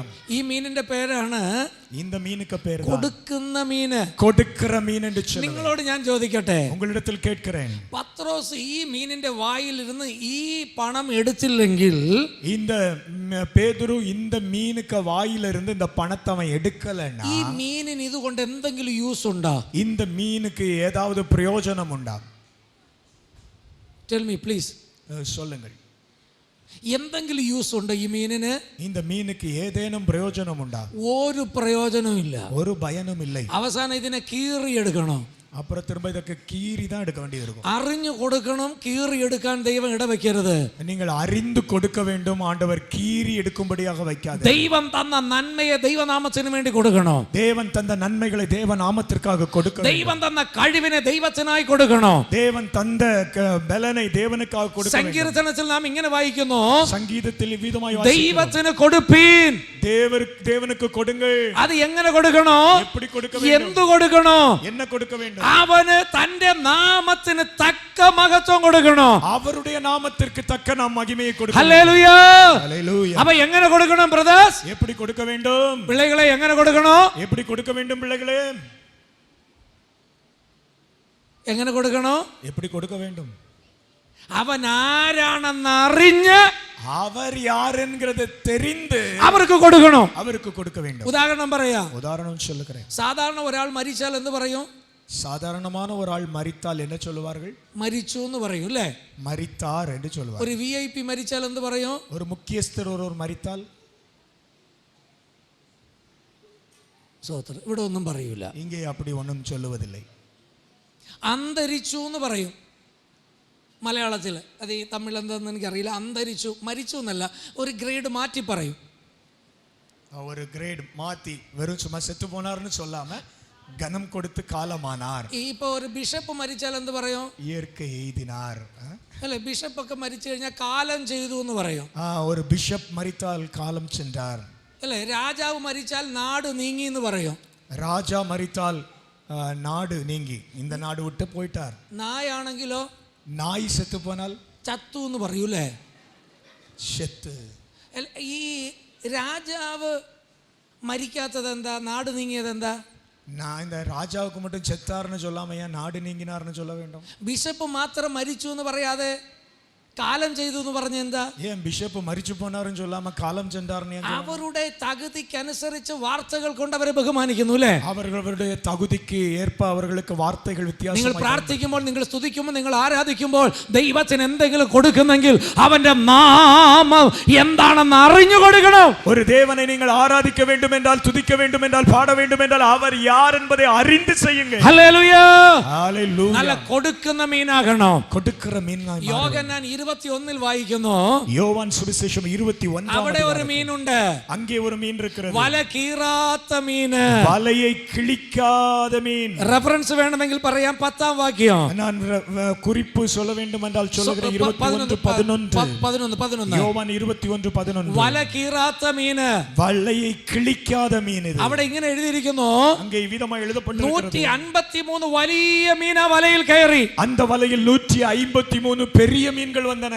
അങ്ങനെയല്ലേ നിങ്ങളുടെ ബൈബിളില്? அப்படிதானே உங்க பைபிள்ல ആമേ சொல்லி. കറക്റ്റ്. நான் சொல்லுகிறேன் சரிதான். എത്ര മീന്?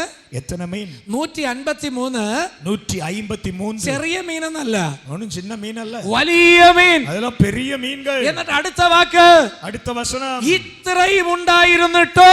இவ்வளவு இருந்தோம். തമിഴിലൊന്ന് പഠിക്കൂ. இத்தனை மீன்கள் இருந்தும் வலை கிழியவில்லை. ഹല്ലേലൂയ. ஹalleluya. ശക്തിയോടെ, ஹalleluya. ധൈര്യത്തോടെ. ഇത്ര മീൻ ഉണ്ടായിരുന്നിട്ടോ இத்தனை மீன்கள் இருந்தும் വല IAS-കാരൻ ഇരുന്നു, IPS-കാരൻ ഇരുന്നു, താലൂക്ക് ഓഫീസർ ഇരുന്നു, മോട്ടോർ വെഹിക്കിൾ ഉദ്യോഗസ്ഥൻ ഇരുന്നു, വല കീറിയില്ല. IAS IPS தாலுகாவில் உள்ள தாசில்தார்கள் பெரிய பெரிய பதவிகளில் இருந்த 153 இருந்தாலும் வலை கிளியல. ചില സഭകൾ കണ്ടിട്ടുണ്ടോ? സഭയാവുന്ന വല കണ്ടിട്ടുണ്ടോ? 5 ഊപ്പ മീൻ തന്നെ ഉണ്ട്, പക്ഷെ വല അടിക്കടി കിളിഞ്ഞുകൊണ്ടേയിരിക്കും. 5 ഊത്ത മീൻ தான் உண்டானா வல அடிக்கடி சபை கிளியுது. നിങ്ങൾ ശ്രദ്ധിക്കണോ, நீங்கள் கவனிக்க வேண்டும். ഈ കണ്ണികൾ കണ്ടിട്ടില്ലേ വലയുടെ? வலையினுடைய கண்ணிகளை பார்த்திருக்கிறீர்களா? ചെറിയ ചെറിയ പൊട്ടൽ വരുമ്പോ, சின்ன சின்ன காரியங்கள் வெட்டுப்பட்டு போகும்போது ശ്രദ്ധിക്കൂ പ്ലീസ്, கவனியுங்கள். വലിയ മീനിന് കുഴപ്പമില്ല, பெரிய மீன்களுக்கு அந்த வலை கிழிஞ்சது பிரச்சனை இல்லை. പക്ഷേ ചെറിയ ചെറിയ മീനുകൾ ഈ ദ്വാരത്തിലൂടെ വെളിയിൽ പോകും. சின்ன சின்ன மீன்கள் தான் நஷ்டப்பட்டு போகும். ദൈവസഭയ്ക്ക് അതൊരു ദോഷമാണ്. தேவ சபைக்கு அது ஒரு கேடு. വലുതൊക്കെ നിൽക്കും, பெரிய மீனெல்லாம் கிடக்கும், ചെറുതെല്ലാം പോകും, சின்னதெல்லாம் இழந்து போகும். അതുകൊണ്ട് വലുതായാലും ചെറുതായാലും നിങ്ങൾ തീരുമാനിക്കണം. பெரியதானாலும் சிறிய மீன்களானாலும் நீங்கள் தீர்மானிക്കണം. എന്റെ വാക്കുകൊണ്ടോ പ്രവൃത്തി കൊണ്ടോ വലയുടെ ഒരു ചെറിയ ഭാഗം പോലും കീറരുത്. என்னை கொண்டோ என் வார்த்தையை கொண்டோ என் கிரியை கொண்டோ தேவ சபையில் ஒரு சின்ன கிழிவு வரக்கூடாது. കാരണം ഇതിന്റെ ഓണർ ഒരു ദിവസം വരും, இதற்கு உடமஸ்தர் ஒரு நாள் வருவார். കീറിയവനെ ഒരിക്കലും കൊണ്ടുപോകില്ല, வலையை வெட்டினவனை ஒரு காலம் அவர் கொண்டு போவதில்லை. കാരണം വലയുടെ ഉടമസ്ഥൻ അത് ഇഷ്ടമില്ല. வலையினுடைய உடைமையாளருக்கு அந்த மீன் மேல் விருப்பம் இல்லை. ഞാൻ ചില മീനുകളെ കുറിച്ച് നിങ്ങളോട് പറഞ്ഞു, சில மீன்களை குறித்து உங்களோடு രാത്രിയിൽ നിങ്ങൾ ഒരു ആത്മപരിശോധന നടത്തണം. உங்கள் ஆத்துமாவை நீங்கள் பரிசோதித்து பாருங்கள். ഞാൻ ഇതിൽ ഏതു മീനാണ്? நான் இதில் எந்த மீன்? അനുസരണമുള്ള മീനാണോ? കീഴ്പ്പെടുகிற மீனோ? തൃപ്തിപ്പെടുത്തുന്ന മീനാണോ? തൃപ്തിപ്പെടുത്തുகிற மீனோ? ആമേൻ. കൊടുക്കുന്ന മീനാണോ? കൊടുക്കുന്ന മീനോ? വല കീറാത്ത മീനാണോ? വല കീറാത്ത മീനോ? അങ്ങനെയെങ്കിൽ அப்படியானா ആമേൻ, നിങ്ങളെ ചേർക്കാൻ എന്റെ കർത്താവ് വേഗത്തിൽ വരാൻ പോകുകയാണ്. உங்களை சேர்க்க இயேசு சீக்கிரம் வர போகிறார். നല്ല പാത്രത്തിൽ ശേഖരിക്കുന്ന നല്ല മീനുകളായി മാറാം. நல்ல കൂടകളിലെ சேர்க்கிற நல்ல மீன்களாய் എല്ലാ மாறும். കണ്ണുകളും അടയട്ടെ. എല്ലാ കണ്ണുകളും ഒരുമിച്ച് പ്രാർത്ഥിക്കാം. കർത്താവേ, എന്നെ ശുദ്ധീകരിയും അപ്പാ. ഒരു നല്ല മീനാക്കി എന്നെ മാറ്റണമേ കർത്താവേ. மீனாய் மாற்ற வேண்டும் ஆண்டவரே. ദൈവത്തിന്റെ വചനം പറയുന്നു, தேவனுடைய வசனம் சொல்லுகிறது, ഈ വല വലിച്ചു കയറ്റാൻ സമയമായി.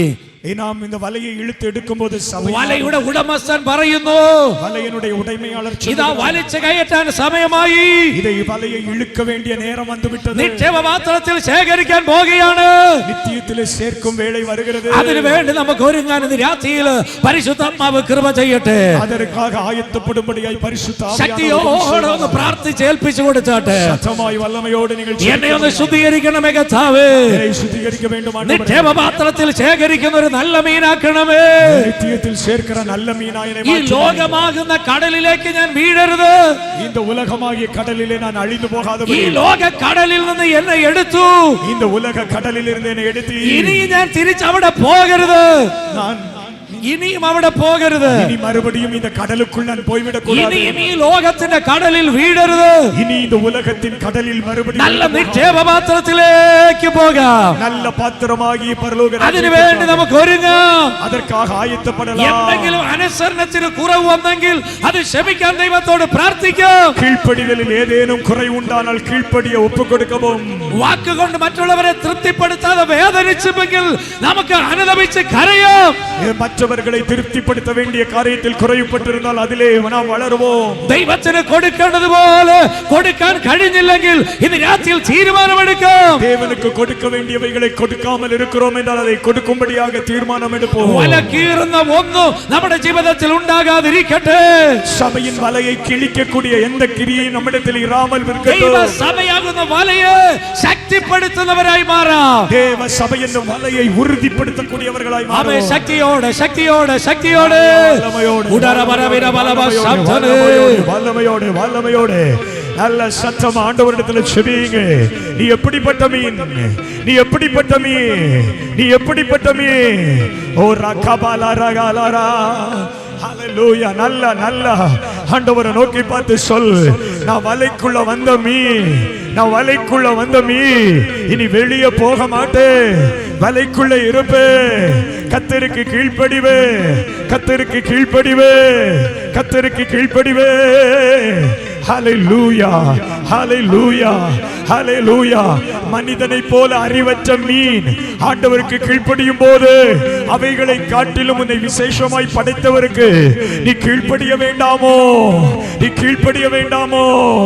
அவருடைய சத்தத்திற்கு நீ கீழ்ப்படிய வேண்டாமோ? ஹalleluya ஹalleluya ஹalleluya ஹalleluya. ரபலபல ரகலது ஷபுலபலரா.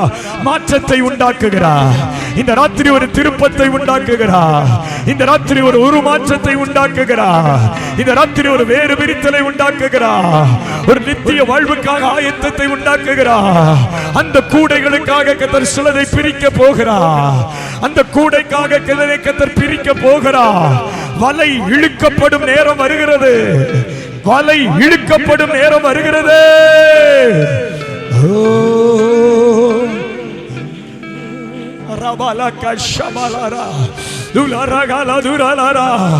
அவருடைய வருகை சமீபம். அவருடைய வருகை சமீபம். யுத்தங்கள் பல இடங்களில் மூழும் போது இனி ஒரு உலக மகா யுத்தம் வரும் முன்பாக உலக மகா தேவன் தம்முடைய சபையை எடுத்துக்கொள்ள போகிறார். ஆயத்தப்படு வாலிபனே, நீ ஆயத்தப்படு. பிள்ளைகளே ஆயத்தப்படுங்க. பெரியவர்களை ஆயத்தப்படுங்க. நான் பெரியவன் என்ற எண்ணம் மாறட்டும். எந்த மீனுக்குள்ள அந்த எண்ணம் இருக்குதோ, சிலரை அற்பமாய் நினைக்கிற நீ இந்த ராத்திரி வேளையில தேவனிடத்தில் ஒப்புக்கொடு. பெரிய மீன்கள் 553 இருந்தும் வலைகளை கிழிக்காத மீன்கள், வலைகளை கிழிக்காத மீன்கள். உன் மூலமாய் சபை உடையக்கூடாது. உன் மூலமாய் ஒரு ஆத்துமா இடரக்கூடாது. உங்கள் மூலமாய் ஒரு ஆத்துமாவுக்கு கேடு வரக்கூடாது. உங்கள் மூலமாய் சபை பிரிக்கப்பட்டு விடக்கூடாது. ஒரு மனதிற்கு காரணமாய், ஐக்கியதைக்கு காரணமாய் நீங்கள் இருப்பீர்களாக. ஹalleluya ஹalleluya. ஸ்தோத்திரம் ஆண்டவரே. ஹalleluya ஹalleluya. மகிமையின் ராஜா மகிமையோடு வருகின்றார் வேகமிதில். மகிமையின் ராஜா மகிமையோடு வருகின்றார் வேகமிதில். ஆனந்தமே ஆனந்தமே ஆனந்தமே பேரானந்தமே ஆனந்தமே ஆனந்தமே ஆனந்தமே பேரானந்தமே. மகிமையின் ராஜா மகிமையோடு வருகின்ற மேகமிதில். மகிமையின் ராஜா மகிமையோடு வருகின்ற மேகமிதில். ஆனந்தமே ஆனந்தமே. வலைக்குள் வந்தாயே, சபைக்குள் வந்தாயே, நித்தியதையில் சேரும்படியாக ஒரு சுகத்தை வாங்கி கொண்டு போவதற்கல்ல, ஏதோ உலகத்தின் சில நன்மைகளை திரும்பி வாங்கி கொண்டு போவதற்கல்ல.